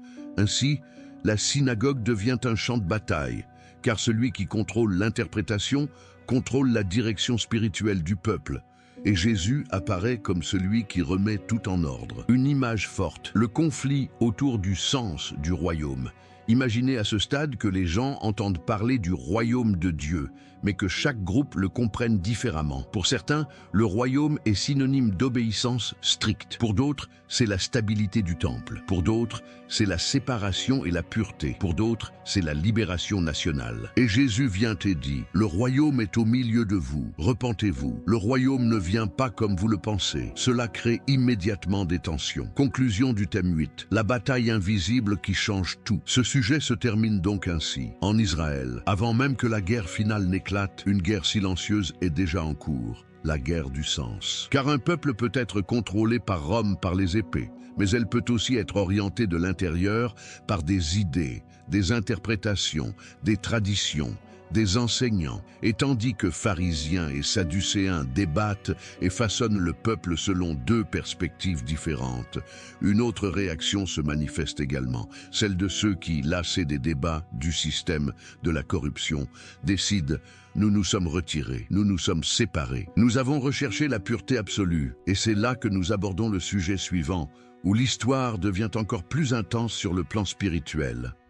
Les Esséniens, la voix qui dit « si le monde est pollué, nous n'allons pas vivre comme le monde ». 9. Les Essènes. Si le monde est corrompu, nous nous en retirons. Imaginez maintenant que vous soyez fatigué. Non pas fatigué du travail, mais fatigué intérieurement. Fatigué de voir la foi tant débattue, tant vantée. Mais parfois on ne peut vivre avec une pureté véritable. Lassé de voir des dirigeants proches du pouvoir. Lassé de voir des alliances avec des empires. Lassé de sentir que le temple, qui devrait être sacré, est mêlé aux intérêts humains. Et c'est là qu'apparaît une réaction très humaine, mais aussi très intense. Lorsqu'une personne sent que le système est contaminé, elle peut faire deux choses, ou lutter pour le changer, ou s'éloigne pour éviter toute contamination. Dans ce sujet, nous abordons cette seconde voie, les Esséniens. Et bien que la Bible ne les mentionne pas avec la même importance que les pharisiens et les sadducéens, l'atmosphère spirituelle de l'époque, ce climat de recherche de la pureté, d'attente de la fin, de soif de sainteté, correspond parfaitement à ce que nous voyons dans le Nouveau Testament. Un peuple qui attend l'intervention divine, qui attend le jugement, qui attend le royaume. Si Jérusalem est malade, nous irons au désert. Imaginez un homme qui aime Dieu. Il regarde autour de lui et dit « Cela ne peut pas être réglé par un discours. Cela ne peut être résolu par un débat. C'est pourri. » Il prend alors une décision radicale. Quitter le confort, quitter la ville, quitter le centre religieux et chercher une vie à part. Dans la mentalité essénienne, la pureté n'était pas un détail. Elle était essentielle. Leur conception était à peu près la suivante. Si le peuple se souille, Dieu n'est pas content. Si le temple est souillé, oublié, le culte devient vide. Vivons donc comme un pur reste. Cela vous rappelle quelque chose? Car dans la Bible, Dieu agit souvent avec un reste, un petit groupe qui demeure fidèle, tandis que la majorité se refroidit. On le voit chez les prophètes, au temps d'Élie, et lorsque Dieu protège ceux qui n'ont pas fléchi le genou. Les Esséniens, dans leur vision, aspiraient à être ce vestige. Une vie communautaire, discipline, ordre et pureté. Ils imaginent désormais leur vie comme celle d'une communauté très organisée. Ce n'étaient pas de simples individus isolés, mais des groupes disciplinés. Horaires, règles d'admission, purification, repas partagés, codes de conduite. Un fort sentiment d'appartenance à Dieu. Pourquoi cela a-t-il séduit certains? Parce que dans un monde chaotique, une communauté ordonnée est un refuge. Face à la corruption extérieure, on recherche la pureté intérieure. Face à la confusion extérieure, on recherche la clarté intérieure.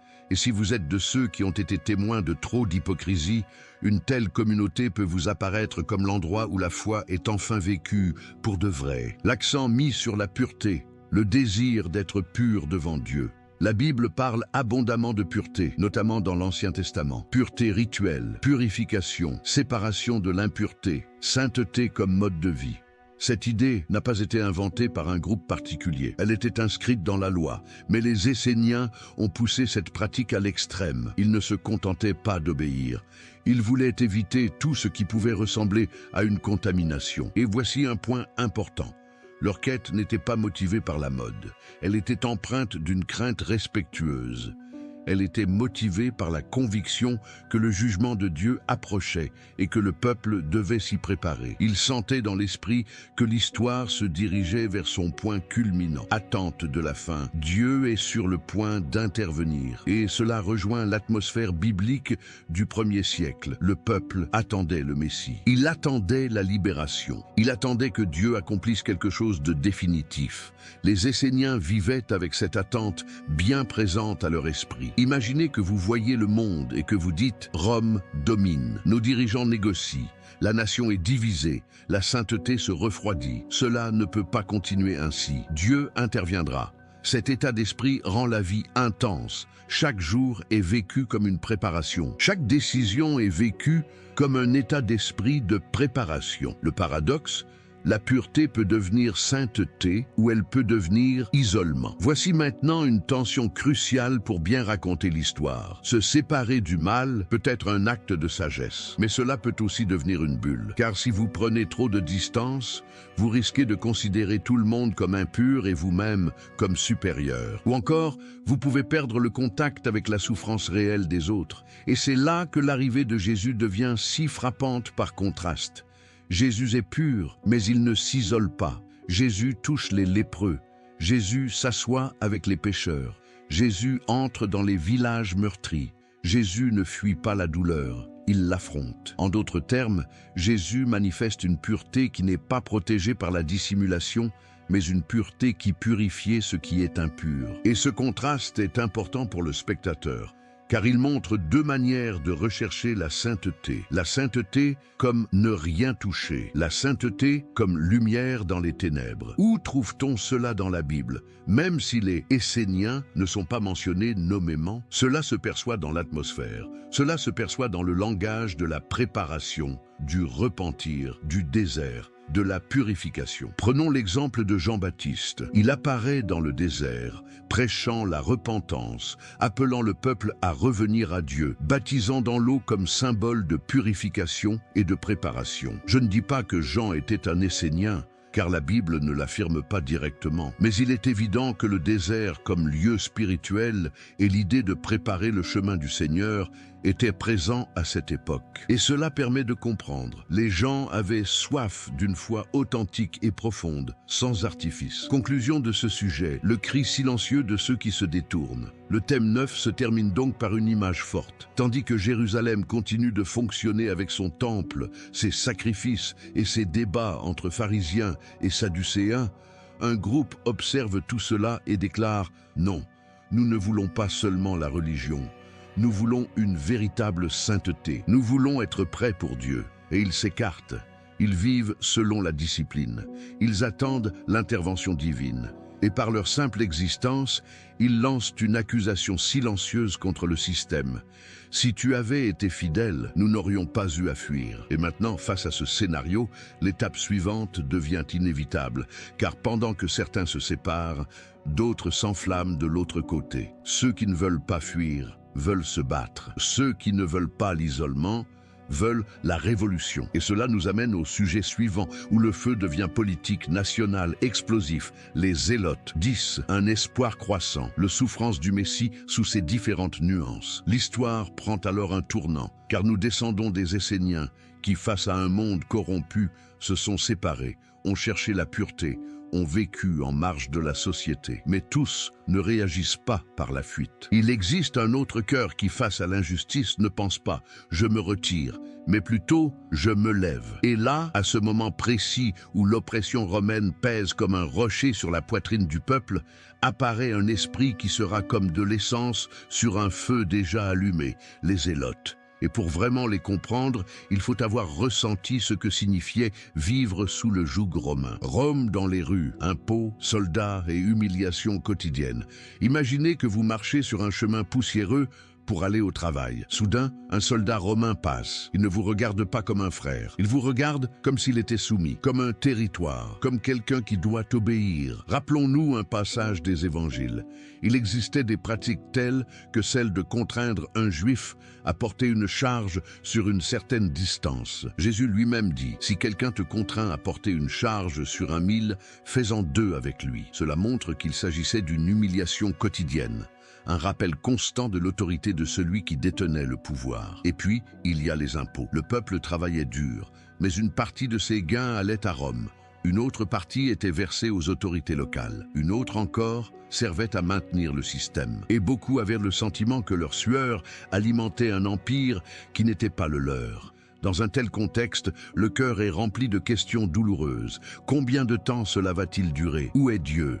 Pourquoi les saints vivent-ils dans l'humiliation? Et c'est là que l'étincelle du fanatisme se lève. Dieu est notre seul roi, l'idée qui devient explosive. Le zélote ne naît pas uniquement de la politique, il naît de la théologie, appliquée à la souffrance.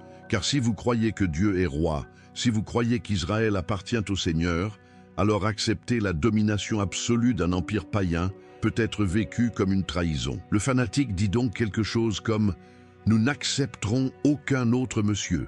Nous n'accepterons pas un autre roi. Nous ne payons pas de notre âme ce que l'ennemi exige de nos mains. Et dans cette pensée réside quelque chose de noble, le désir d'honorer Dieu. Le problème, c'est que lorsque l'indignation se mêle au désespoir, l'esprit peut envisager une solution dangereuse. La loyauté se démontre par la violence. Le souvenir des Maccabées, nous l'avons déjà fait. Vous souvenez-vous du sujet précédent? La victoire des Maccabées a laissé une empreinte indélébile, l'idée que la résistance peut être efficace. Puis, lorsque Rome domine, beaucoup se retournent sur leur passé et disent « Avant, il y avait un oppresseur, il y a déjà eu des profanations, il y a eu de la résistance auparavant. » Et Dieu nous a aidés. Ce souvenir devient un carburant spirituel. Et le fanatique s'en sert comme argument. Si nous combattons, Dieu nous délivrera. Le mouvement n'a donc pas commencé comme une simple bande de rebelles. Il est né d'une conviction. La liberté fait partie de l'honneur de Dieu. Le problème du chemin,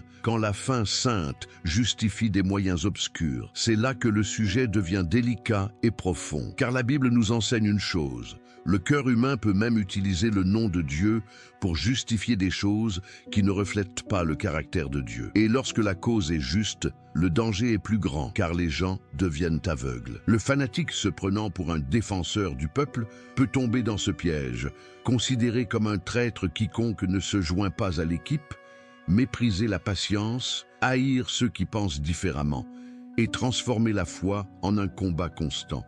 Et cela crée un climat explosif au sein du pays. Car tandis que les Sadducéens recherchent la stabilité, les pharisiens l'obéissance stricte, les Esséniens la pureté par la séparation, les zélotes, eux, poussent à la confrontation.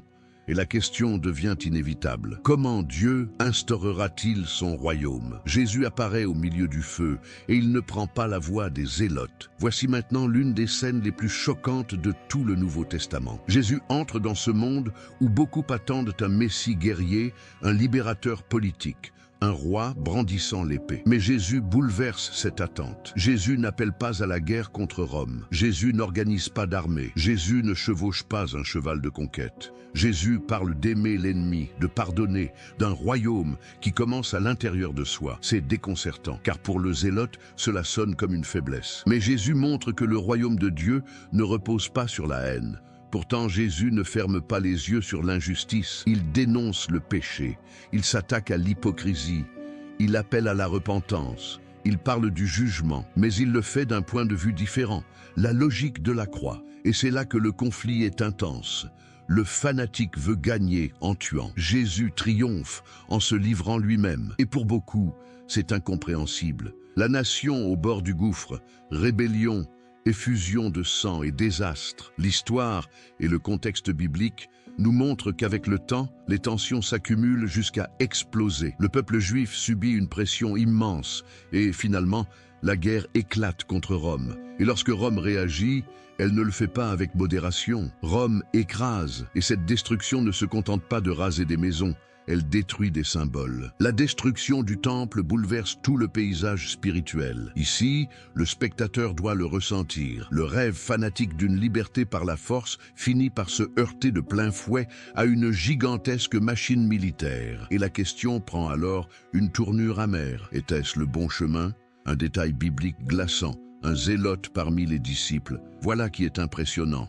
Parmi les 12 disciples de Jésus, les évangiles mentionnent Simon, surnommé le Zélote. Cela montre que le zèle pour la nation était si présent que même un homme avec ce profil pouvait être appelé par Jésus. Et il y a là un message fort. Jésus n'appelle pas seulement les personnes calmes, il appelle aussi les personnes passionnées. Mais il les transforme, car l'évangile n'éteint pas la passion. Il la purifie. Conclusion de ce sujet. 4 voix, une nation en tension. Le thème 10 se termine donc par une image très forte.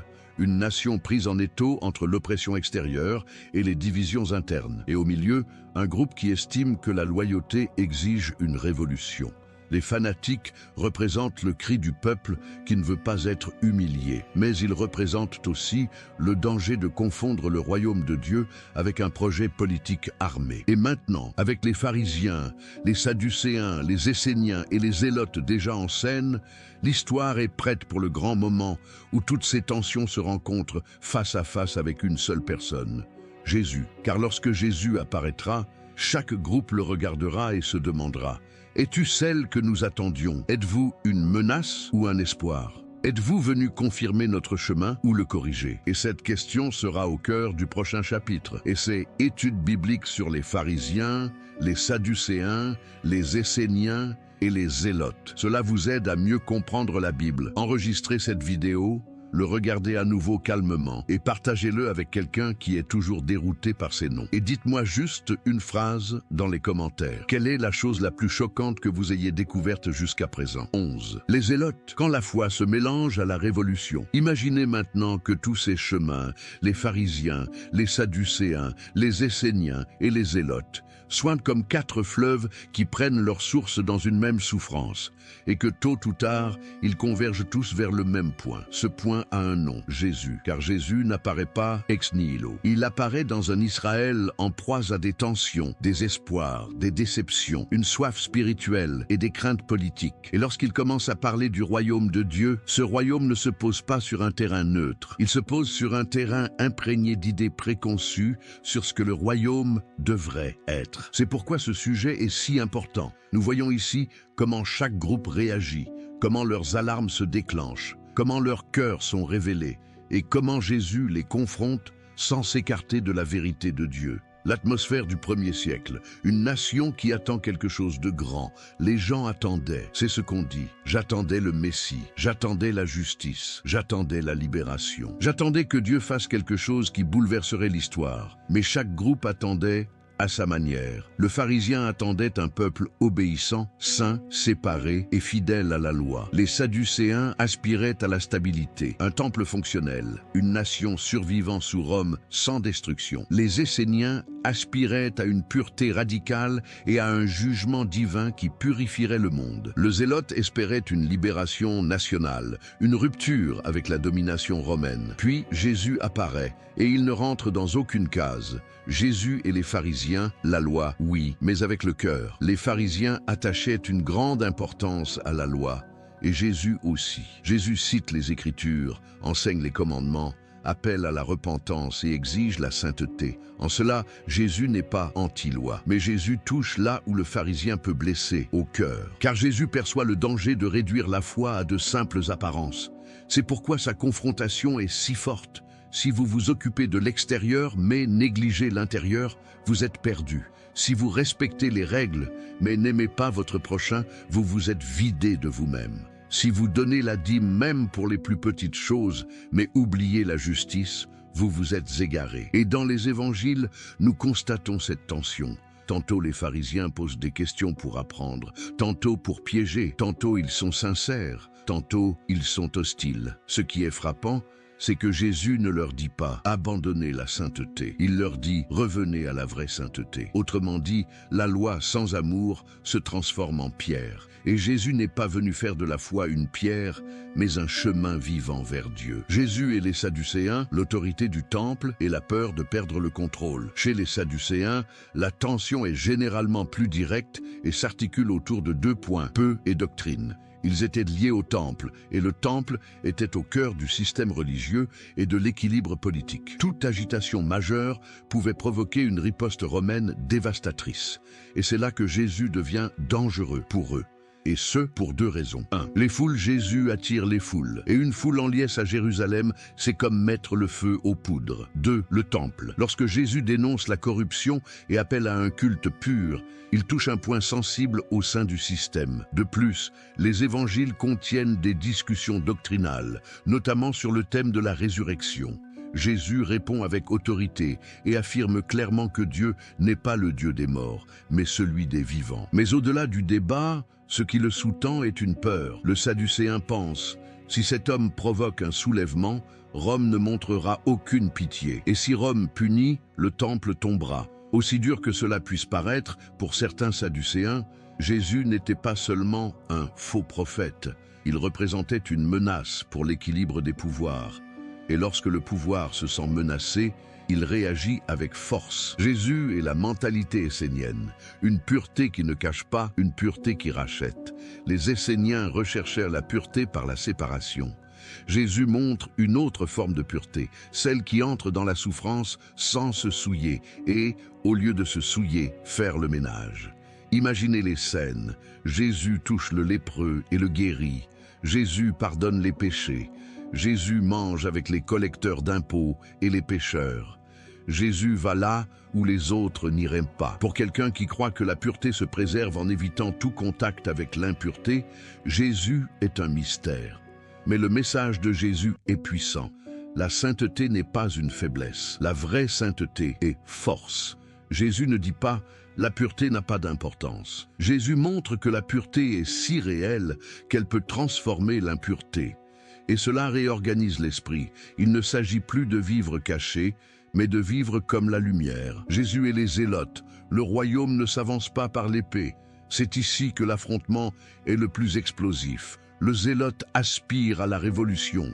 Jésus parle du royaume, mais n'appelle pas au massacre des Romains. Jésus parle de liberté, mais commence par la libération du péché. Jésus parle de victoire, mais se dirige vers la croix. Et cela en blesse beaucoup, car ils veulent un Messie qui écrasera l'ennemi. Mais Jésus enseigne quelque chose qui change l'histoire.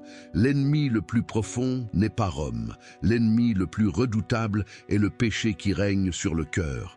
Et cela ne signifie pas que Jésus approuve l'injustice. Non, Jésus la dénonce, la confronte, appelle à la repentance et annonce le jugement.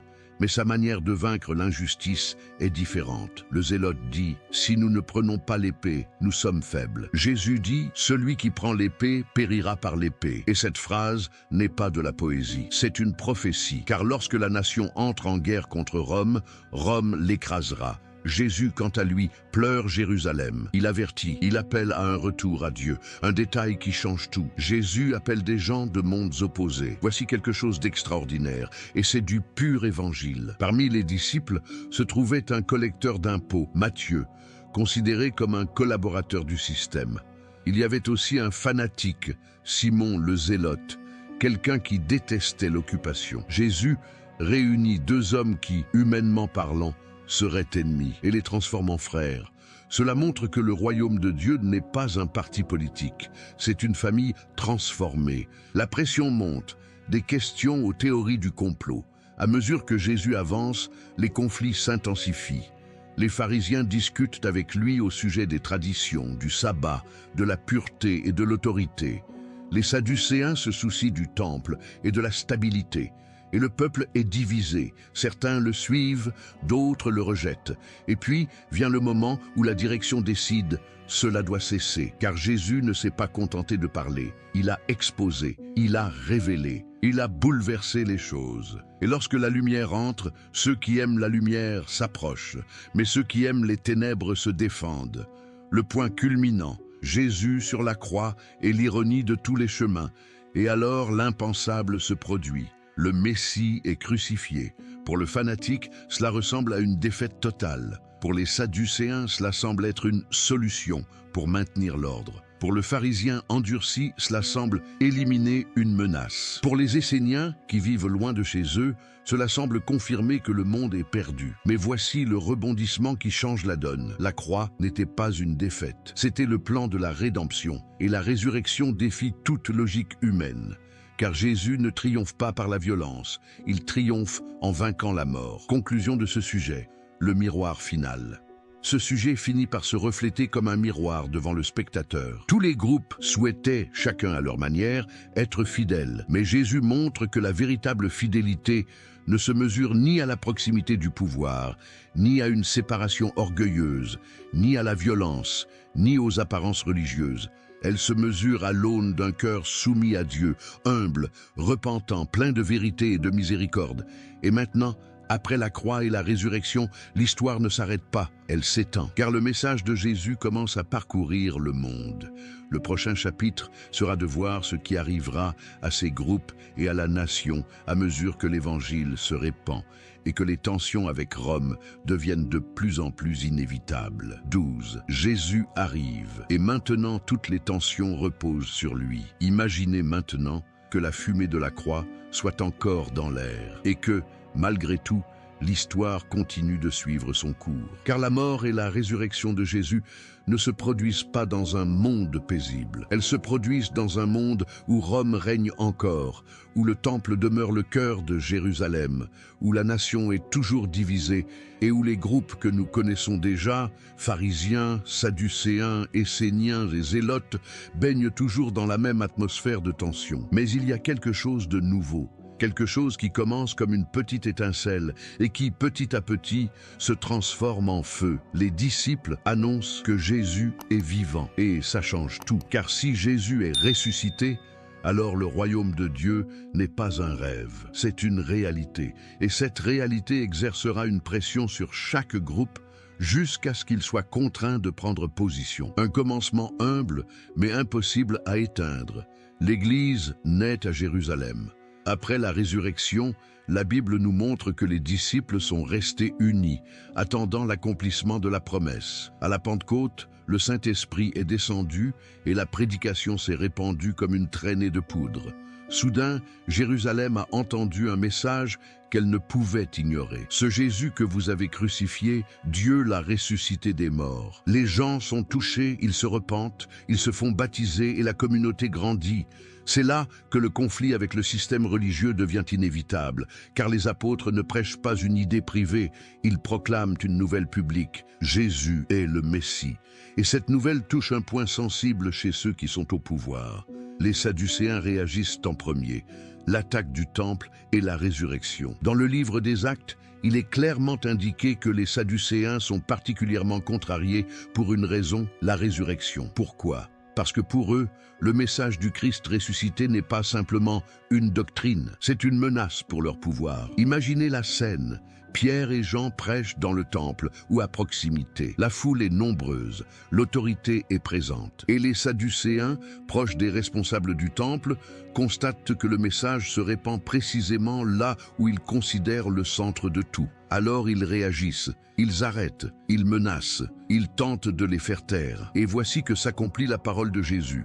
La lumière révèle, et ceux qui s'accrochent au contrôle se sentent attaqués. Pour les Sadducéens, la priorité était de maintenir le système en marche et d'éviter le chaos avec Rome. Aussi, un mouvement en pleine expansion, rassemblant des foules et porteur du message d'un roi ressuscité, avait-il des allures de bombe à retardement. Les pharisiens, division interne entre rejet et conviction. Maintenant, avec les pharisiens, le tableau se complexifie. Car le pharisien avait un zèle intense pour la loi. Et le message chrétien, bien que paraissant nouveau, affirmait en réalité quelque chose que les prophètes avaient déjà annoncé. Le Messie, le salut, l'accomplissement de l'alliance.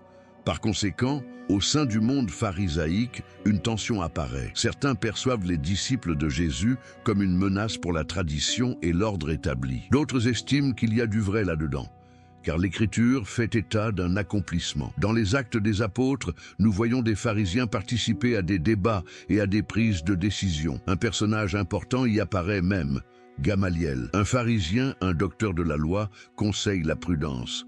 Si cela vient de Dieu, ils ne pourront pas l'arrêter. Ce moment est poignant, car il révèle que tous les pharisiens n'ont pas agi avec la même sévérité. Certains, même sans être des disciples, comprenaient le danger de s'opposer à ce qui pouvait être l'œuvre de Dieu. Et puis, le cas le plus choquant de tous apparaît. Saul de Tarse. Saul, Paul, un pharisien zélé qui rencontre Jésus. Saul était un pharisien instruit, passionné et convaincu de défendre la pureté du peuple. À ses yeux, le mouvement de Jésus constituait une dangereuse déviation, et c'est pourquoi il persiste. Mais sur le chemin de Damas, une rencontre a lieu qui change le cours de l'histoire. Jésus se révèle à lui, et le persécuteur devient le messager. Ce retournement de situation est un élément clé pour comprendre le destin du pharisaïsme. Certains des plus zélés finissent par être transformés par l'Évangile, et leur zèle devient mission et non persécution. C'est comme si Dieu disait « Ta passion n'est pas mauvaise, mais ta direction si. Je vais la changer pour toi. » Les Esséniens, silence et disparition dans le récit biblique concernant le Essénien. La Bible ne les place pas au premier plan dans les Actes des Apôtres, mais cela, en soi, est révélateur. Le christianisme naît et se développe indépendamment de tout isolement. L'Évangile ne reste pas confiné aux communautés isolées.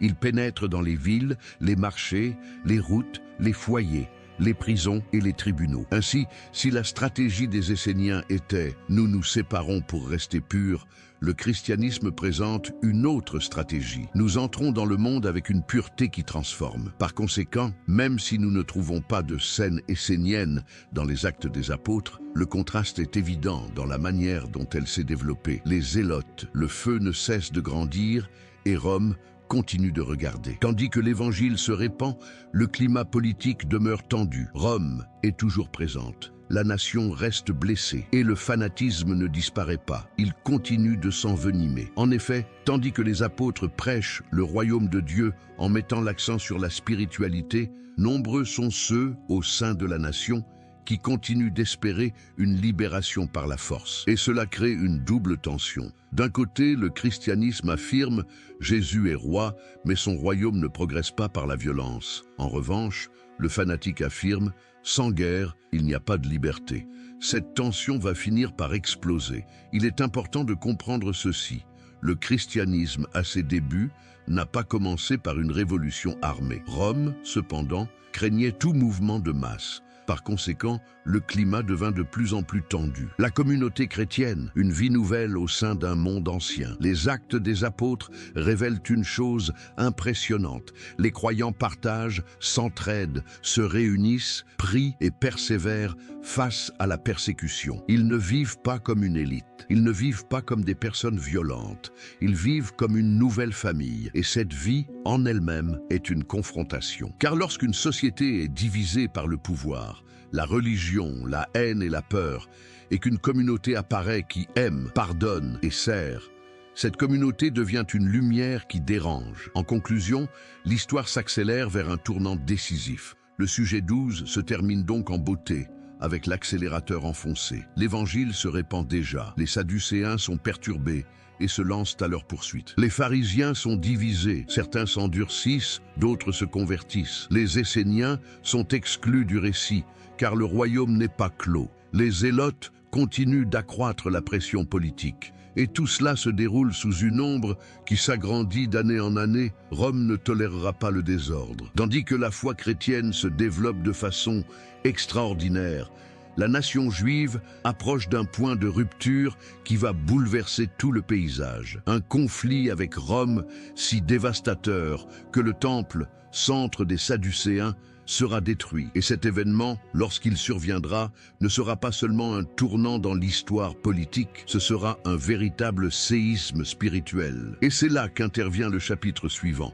La fin d'une ère et le destin de chaque groupe lorsque le sol sous leurs pieds disparaît. 13. Conflit ouvert, autorité, temple, tradition et la peur de Rome. Respirez profondément, car nous venons d'atteindre l'un des tournants les plus tragiques et décisifs de toute cette histoire, la fin d'une ère. Et quand je dis fin d'une ère, ce n'est pas qu'une belle expression, c'est littéral. C'est comme si le sol se dérobait sous les pieds du peuple, car tout ce qui soutenait la vie religieuse d'Israël, et surtout le temple, était sur le point de s'effondrer. Et quand le temple s'écroule, ce n'est pas seulement un bâtiment qui tombe, c'est un système qui s'écroule, un centre qui s'écroule, une manière de comprendre la foi qui s'écroule. Ce sujet est le moment où les tensions accumulées explosent, où Rome réagit durement et où chaque groupe est mis à nu. Que deviennent les pharisiens, les sadducéens, les Esséniens et les Zélotes lorsque le monde qu'ils connaissaient s'effondre? La pression atteint son paroxysme, une population exaspérée, une Rome impatiente. Pendant des années, la nation a vécu sous le fardeau que nous avons déjà décrit. Impôts, humiliations, soldats, tensions internes, conflits religieux et un désir de liberté toujours croissant. Dans ce contexte, la ferveur zélote et la rage nationale ne disparaissent pas, elles se multiplient. Il nous faut ici comprendre une chose simple mais fondamentale. Rome n'était pas un empire sentimental. Face à une menace, Rome ne négociait pas. Rome écrasait tout sur son passage. Car c'est ainsi qu'elle a maintenu son pouvoir. Ainsi, lorsque la révolte juive éclate contre Rome, il ne s'agit pas d'un combat équitable au sens militaire du terme. C'est un affrontement entre un peuple fougueux et un empire colossal. Et la Bible, sans relater chaque bataille de cette guerre en détail, nous donne une idée de l'atmosphère qui y régnait. Jésus lui-même avait averti que Jérusalem connaîtrait des jours terribles. Dans les évangiles, Jésus parle de destruction, de fuite, d'épreuve. Et face à cela, nous comprenons que ce n'était pas une surprise. C'était un destin prévisible en raison de l'accumulation des tensions. Guerre. Quand le rêve de liberté se transforme en cauchemar, imaginez Jérusalem comme une cocotte minute. À l'intérieur règne la faim, la peur, des factions et des dirigeants qui ne parviennent pas à s'entendre. Dehors, Rome l'encercle et la ville sainte, commence à ressentir le poids du siège. Et c'est là que l'histoire prend une tournure tragique. Lorsqu'une ville est assiégée, les souffrances sont immenses. La nourriture et l'eau manquent, l'espoir disparaît, le peuple désespère. Et dans ce chaos, les conflits internes s'exacerbent, car lorsque la vie est en danger, les gens se radicalisent. Et Rome, forte de sa puissance, avance vers l'impensable. Jérusalem tombe. La destruction du temple, le cœur arraché. Imaginez maintenant le temple, ce centre qui imprégnait l'identité nationale, en train d'être détruit. Pour les gens ordinaires, c'était comme si le ciel se refermait sur eux, car le temple était le lieu des sacrifices, des célébrations, du culte national. Il était le symbole de Dieu est avec nous. Et soudain, le temple a disparu. Ce moment est le séisme qui change le destin des groupes. Pour les Sadducéens, c'est une catastrophe totale, car leur identité était profondément liée au temple et au sacerdoce. Pour les Zélotes, c'est le résultat amer de la guerre. L'Empire a répondu par la brutalité. Pour les pharisiens, c'est un coup dur, mais la structure et l'enseignement de leur synagogue leur permettent de se réorganiser. Pour les Esséniens, déjà isolés, l'histoire s'estompe dans l'ombre, car la nation entière est laissée en ruine. Que deviennent les Sadducéens lorsqu'il n'y a plus de temple? Le constat est clair. Si votre identité repose sur une structure, lorsque cette structure s'effondre, vous vous retrouvez sans fondement. Les Sadducéens, liés au sacerdoce et au système des temples, perdent le centre de leur autorité. Sans sacrifice, sans culte central, sans administration structurée, leur influence s'effondre. Autrement dit, le monde sadducéen est en train de disparaître. Et il ne s'agit pas seulement de politique, c'est une réalité spirituelle. Lorsque la foi devient trop dépendante d'un système de pouvoir, elle peut s'effondrer lorsque le système s'effondre. Que deviennent les zélotes lorsque Rome les écrase? Le fanatique a choisi l'épée. Il a choisi la confrontation. Il croyait que Dieu soutiendrait la libération nationale par la force. Mais Rome réagit avec une puissance qui laisse le peuple dévasté. Ainsi, le zélote demeure un symbole de profonde souffrance. Le désir de liberté était réel, mais la voie choisie mène à la destruction. C'est là que les paroles de Jésus prennent une dimension glaçante. Jésus a pleuré sur Jérusalem. Jésus a averti. Jésus a parlé de jugement et de ruine. Non pas parce que Jésus n'aimait pas son peuple, mais parce qu'il constatait que la haine et la violence, lorsqu'elles se multiplient, finissent par détruire la nation même que l'on veut sauver. Que va-t-il arriver aux Esséniens lors de cette rupture? Les Esséniens vivaient reclus, en quête de pureté et dans l'attente d'une intervention divine. Après l'effondrement de la nation, leur présence s'estompe dans le récit biblique. Et cela nous apprend aussi quelque chose. Lorsqu'une communauté décide de s'isoler complètement, elle peut maintenir la discipline, mais elle peut perdre la capacité de soutenir les personnes en situation de crise. De son côté, le christianisme ne s'est pas caché, il s'est développé, il s'est adapté, il s'est multiplié dans les foyers et les villes, même sous la persécution. À ce stade, les Esséniens demeurent donc l'écho d'une intense quête de sainteté, mais sans le rôle prépondérant dans le monde nouveau qui se forme. Et les pharisiens survivent grâce à l'enseignement. C'est là qu'un élément décisif se produit. Les pharisiens, avec leur insistance sur la loi, sur son interprétation, sur la vie quotidienne, ont une structure qui ne dépend pas d'un bâtiment central. Une synagogue peut exister sans temple. L'enseignement peut se poursuivre partout. La pratique religieuse peut être réorganisée autour de la Torah. Ainsi, après la destruction, le pharisaïsme a la capacité de reconstruire la vie religieuse du peuple autour de la loi et de la communauté. Et au fil du temps, le judaïsme rabbinique se développera fortement à partir de cette orientation. Autrement dit, lorsque le temple s'effondre, l'attention se porte sur l'enseignement. Le christianisme a à ce stade une interprétation prophétique de la rupture. Pour les disciples de Jésus, cet événement revêt également une profonde signification. Jésus avait prédit le jugement et la ruine, non pour se réjouir, mais pour avertir. Et maintenant, le monde voit que Jérusalem a subi exactement ce que le Seigneur avait annoncé comme étant le pire si la nation persistait dans ses épreuves. En ce sens, le christianisme ne dépend pas du temple, car son centre n'est pas un autel à Jérusalem, mais le Christ ressuscité. Ainsi, tandis que le système du temple s'effondre, l'Église continue de vivre. Maison, communauté, lettres, disciples, mission. Conclusion de ce sujet, quand le sol change à jamais. Ce sujet se termine par une image inoubliable. Un village en larmes parmi les ruines, un temple détruit, un système effondré, une nation blessée. Et au cœur de cette souffrance, les groupes se définissent par ce qu'ils ont pu endurer.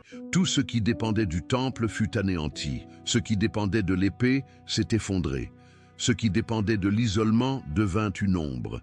Ce qui dépendait de l'enseignement a été réorganisé. Et parallèlement, le message de Jésus continuait de se répandre, comme une graine qui ne dépend pas des bâtiments, mais des vies transformées. Et maintenant, le scénario ayant complètement changé, il reste la dernière étape, comprendre l'héritage ultime de ces groupes et la leçon que leur histoire laisse à tous ceux qui essaient de rester fidèles à Dieu dans les moments difficiles. Car la question demeure, quelle foi survit lorsque tout s'effondre autour de nous? 14. La croix, résurrection et expansion. Les groupes commencent à se diviser davantage. Nous arrivons maintenant au point où l'histoire n'est plus seulement le passé. Ici, l'histoire devient message dans le miroir, dans l'avertissement et dans l'enseignement. Car après la destruction du temple et l'effondrement de Jérusalem, il ne reste pas que des ruines. Il subsiste quelque chose de plus profond. L'héritage demeure.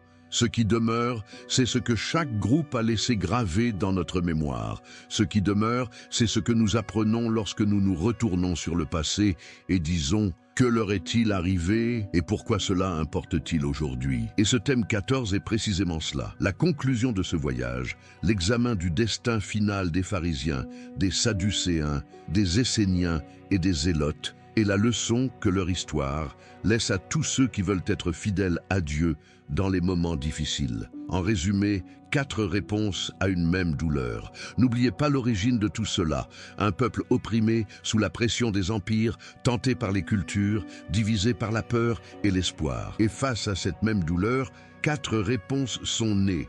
Sadducéens, gardons le contrôle du centre. Protégeons le temple, maintenons l'ordre. Pharisiens, observons la loi avec zèle. Mettons notre foi en pratique dans notre vie quotidienne. Esséniens, séparons-nous. Soyons un pur reste, ne nous souillons pas. Zélotes, résistons, combattons, n'acceptons d'autres rois que Dieu. 4 chemins, 4 styles, 4 façons de dire « nous voulons être fidèles ». Mais l'histoire les a tous mis à l'épreuve du feu, et le feu a révélé à la fois la noblesse et le danger de chaque position, le destin des Sadducéens. Quand votre foi repose trop sur une structure, après la destruction du temple, le monde sadducéen perd ses fondements, car leur identité était liée au sacerdoce central, au culte à Jérusalem, au sacrifice, à l'administration du temple. Sans ce centre, leur autorité s'estompe. Et c'est là qu'émerge une leçon puissante et profondément humaine. Si votre foi dépend d'un édifice, d'une position, d'une structure, lorsque celle-ci s'effondre, votre foi vacille. Le sadducéen représente le risque de transformer la religion en un système de survie politique où l'essentiel devient maintenir le contrôle. Et le résultat final est triste. Son influence s'estompe et sa présence dans le récit biblique ultérieur devient presque inexistante. L'héritage des pharisiens, la foi réorganisée autour de la parole. Les pharisiens, en revanche, étant liés à l'enseignement et à la synagogue, ont une plus grande capacité à réorganiser la vie religieuse du peuple. En l'absence de temple, la vie juive s'est restructurée autour de la Torah, de la prière, de la communauté et de son interprétation. C'est ce qui explique pourquoi, historiquement, le judaïsme rabbinique a puisé sa force dans cette perspective. Mais la leçon du pharisien comporte 2 aspects. Un aspect positif, l'amour des Écritures, le désir d'obéir, la discipline spirituelle, la communauté. Un visage dangereux, orgueil, légalisme, dureté, apparence. Et c'est là que Jésus appose le sceau final. Il ne condamne pas la loi, mais le cœur, qu'il utilise sans miséricorde. Le pharisien devient donc un miroir pour tous les croyants. Est-ce que j'obéis par amour pour Dieu ou pour me sentir supérieur? La voie des Esséniens, une pureté intense, mais une foi qui se détourne de la douleur. Les Esséniens ont laissé une empreinte indélébile sur la quête radicale de la sainteté. Leur vie disciplinée, leur insistance sur la pureté, leur attente du jugement dernier témoignent d'une soif spirituelle profonde, propre à un peuple las de la corruption. Mais son héritage soulève aussi une question gênante. Est-il possible de rechercher la sainteté en se retirant du monde, et en même temps d'accomplir la mission de Dieu pour le monde? Car dans la Bible, Dieu appelle son peuple à être lumière, à être sel, à être au milieu des autres sans s'y perdre. Jésus a manifesté une sainteté qui ne se dissimulait pas, mais qui se révélait en entrant dans la souffrance et en la transformant. Ainsi, l'héritage essénien est un avertissement pour les cœurs blessés. Lorsque l'on est désillusionné par la religion, on peut finir par s'en éloigner tellement qu'on ne touche plus personne. L'héritage des fanatiques, une passion pour la justice qui aboutit à la destruction. Les fanatiques représentent quelque chose que beaucoup comprennent, la haine de l'injustice, le désir de liberté, le rejet de l'humiliation. Mais leur chemin révèle un danger ancestral, confondre le royaume de Dieu avec une révolution humaine. Quand la foi devient une cause armée, le cœur s'endurcit et la fin est tragique. La guerre contre Rome engendre des destructions massives et le temple s'effondre. Ici, le message résonne comme un coup de poing. La violence, même lorsqu'elle naît d'une douleur réelle, finit par dévorer la maison même qu'elle prétendait sauver. Et Jésus, en n'empruntant pas cette voie, s'oppose totalement à cette dernière. Il apporte un royaume qui change le cœur, qui vainc la mort, qui sauve sans épée. Le grand enseignement biblique, le royaume de Dieu, ne se limite pas à nos extrêmes. Et nous en arrivons au point le plus important du sujet 14. L'héritage final n'est pas de dire « ce groupe était 100% bon et celui-ci 100% mauvais ». La leçon biblique est plus profonde. La foi peut devenir politique et perdre son âme. La foi peut devenir juridisme et perdre la pitié. La foi peut devenir isolement et rater la mission. La foi peut devenir violence et perdre l'esprit du Christ. Et le centre vers lequel la Bible nous invite à tourner notre regard, c'est Jésus, car Jésus ne tombe dans aucun de ces deux extrêmes. Jésus aime la loi, mais il l'accomplit avec miséricorde. Jésus respecte le temple, mais dénonce la corruption. Jésus est pur, et pourtant il touche les impurs pour les guérir. Jésus proclame le royaume, mais ne l'impose pas par l'épée. Conclusion du sujet. La question qui reste pour le spectateur. Ce sujet se termine donc par une question directe, comme si je m'adressais à vous en vous regardant droit dans les yeux. Si vous aviez vécu à cette époque, quel chemin auriez-vous emprunté? La stabilité prime-t-elle sur la vérité? La voie de l'obéissance sans miséricorde? Le repli sur soi face à la déception est-il la bonne voie? La violence est-elle la voie née du désespoir? Et voici la réponse que l'Évangile nous adresse. La voie du Christ est différente. C'est un chemin qui exige vérité et miséricorde, sainteté et compassion, fermeté et humilité. Une foi qui ne se soumet pas au pouvoir, qui ne s'endurcit pas par orgueil, qui ne se replie pas sur elle-même par peur et qui ne se déchaîne pas dans la haine. Ainsi, l'héritage final des pharisiens, des sadducéens, des esséniens et des zélotes ne se limite pas à l'histoire ancienne. C'est un avertissement sans équivoque. Dans les moments difficiles, votre façon d'être fidèle révèle qui règne sur votre cœur. Et s'il y a une chose que toute cette histoire met en évidence, c'est que seule une foi centrée sur Jésus survit lorsque tout le reste s'effondre. 15. La fin d'une ère. Guerre, destruction du temple et le destin de chaque groupe. Nous voici arrivés à la dernière ligne droite. Et je veux que vous l'imaginiez comme la conclusion d'un grand voyage à travers un terrain rempli de poussière, de feu, d'espoir et de blessures. Car lorsque nous aurons fini d'étudier les pharisiens, les sadducéens, les esséniens et les zélotes, nous ne fermerons pas seulement un chapitre de l'histoire. Nous résoudrons une question humaine, une question qui se pose à chaque génération. Que faire lorsqu'on veut être fidèle à Dieu, mais que le monde qui nous entoure nous met sous pression, nous perturbe et nous pousse à bout? Ce thème 15 est la conclusion cinématographique de toute l'histoire. Une fin qui relie tous les éléments, laisse une leçon claire et vous invite à regarder votre propre vie à la lumière de l'Évangile. Imaginez la scène finale. Jérusalem sans temple, le peuple dispersé et une foi mise à l'épreuve. Imaginez Jérusalem après l'effondrement. Des ruines là où régnait jadis la gloire, le silence là où résonnaient les chants, la poussière là où se pressaient les foules. Le temple, cœur de l'ancien système, a disparu. Et pourtant, Dieu n'a pas disparu. Voilà ce qui est si impressionnant. Même lorsque l'édifice s'écroule, le Seigneur reste Seigneur. Et là se révèle une vérité qui traverse toute la Bible. Dieu ne dépend pas des structures humaines pour accomplir ses desseins. Dieu utilise des temples, des rois, des systèmes. Mais lorsqu'ils se corrompent ou s'effondrent, il passe à autre chose. Le bout du monde. Que reste-t-il quand le monde extérieur s'effondre? C'est à ce moment que nous examinons chaque groupe une dernière fois, non pas pour les attaquer, mais pour en tirer des enseignements. Les Sadducéens, ils avaient misé sur le centre institutionnel, le temple, le pouvoir, la stabilité.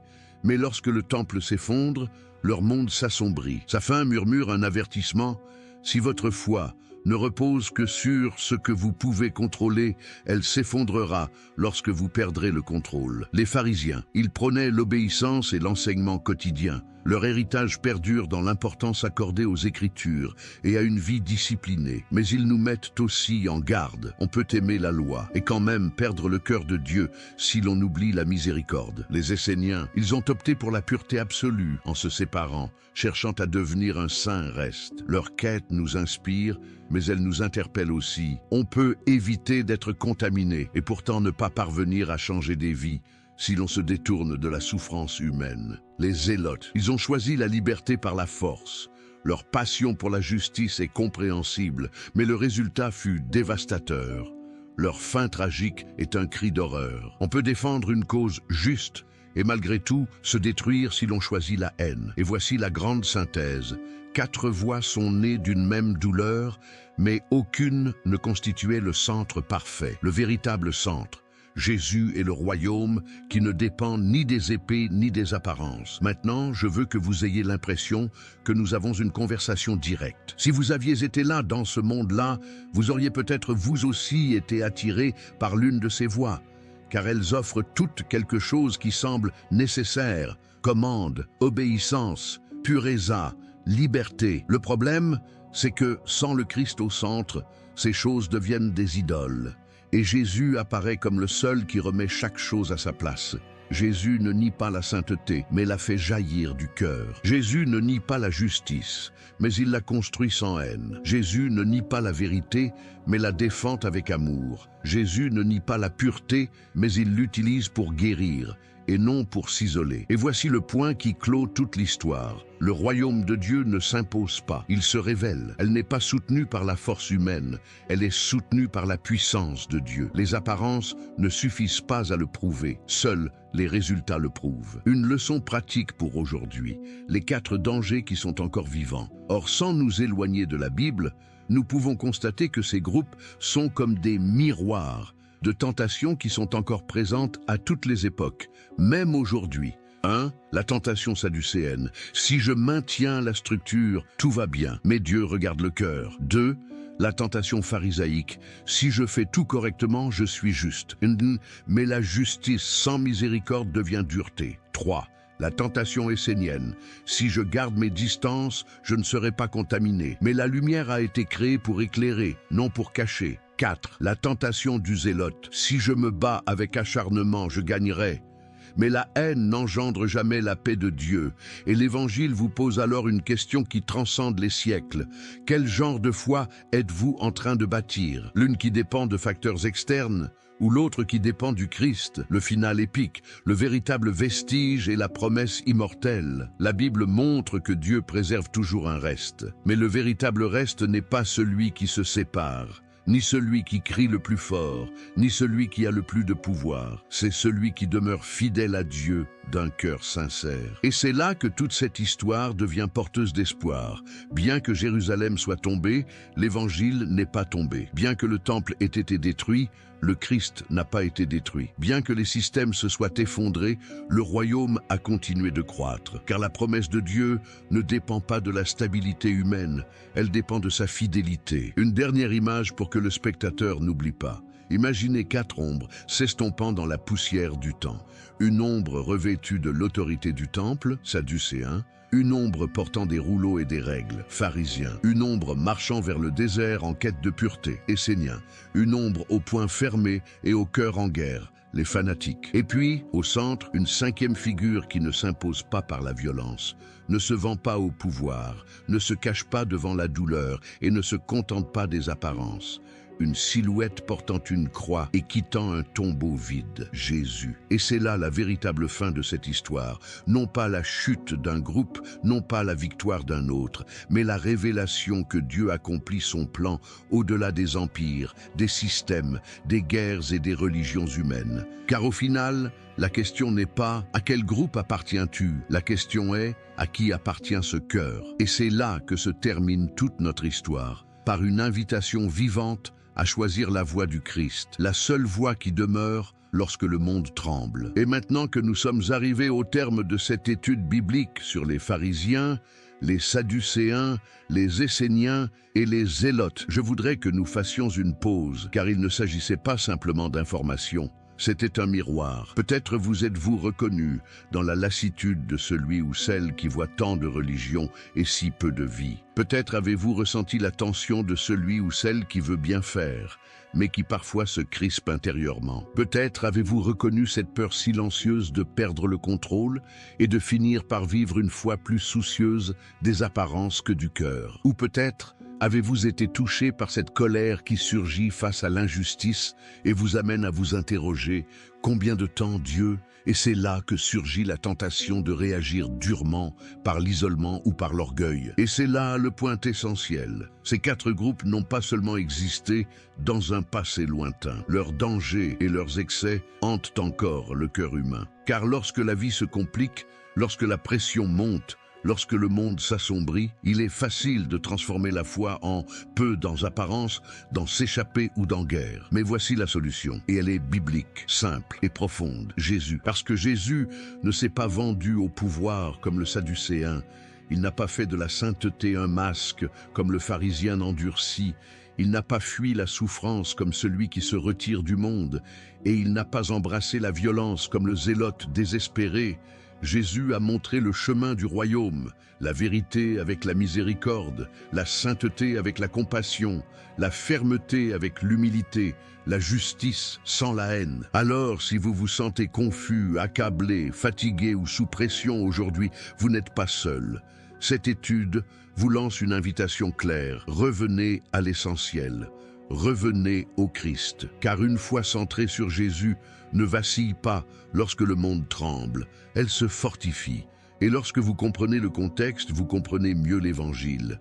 Mais lorsque vous accueillez Jésus, vous ne vous contentez pas de comprendre, tu changes. Si cette vidéo vous a aidé, gardez cette question à l'esprit. Quel genre de foi suis-je en train de bâtir et qui règne sur mon cœur? Et souvenez-vous, il ne s'agit pas d'avoir raison, mais d'être transformé, car le royaume de Dieu n'est pas un débat, c'est une vie nouvelle. À bientôt pour la prochaine étude biblique. En attendant, marchez avec Jésus, car c'est là que vous trouverez la clarté, la paix et le chemin. Et avant de partir, si ceci est une biblique sur les pharisiens, les sadducéens, les esséniens et les zélotes, cela vous a apporté de la clarté et vous a aidé à voir Jésus d'un œil nouveau. S'abonner. Maintenant, activez les notifications, car la prochaine vidéo approfondira encore davantage le contexte biblique et les leçons à en tirer pour nos vies aujourd'hui.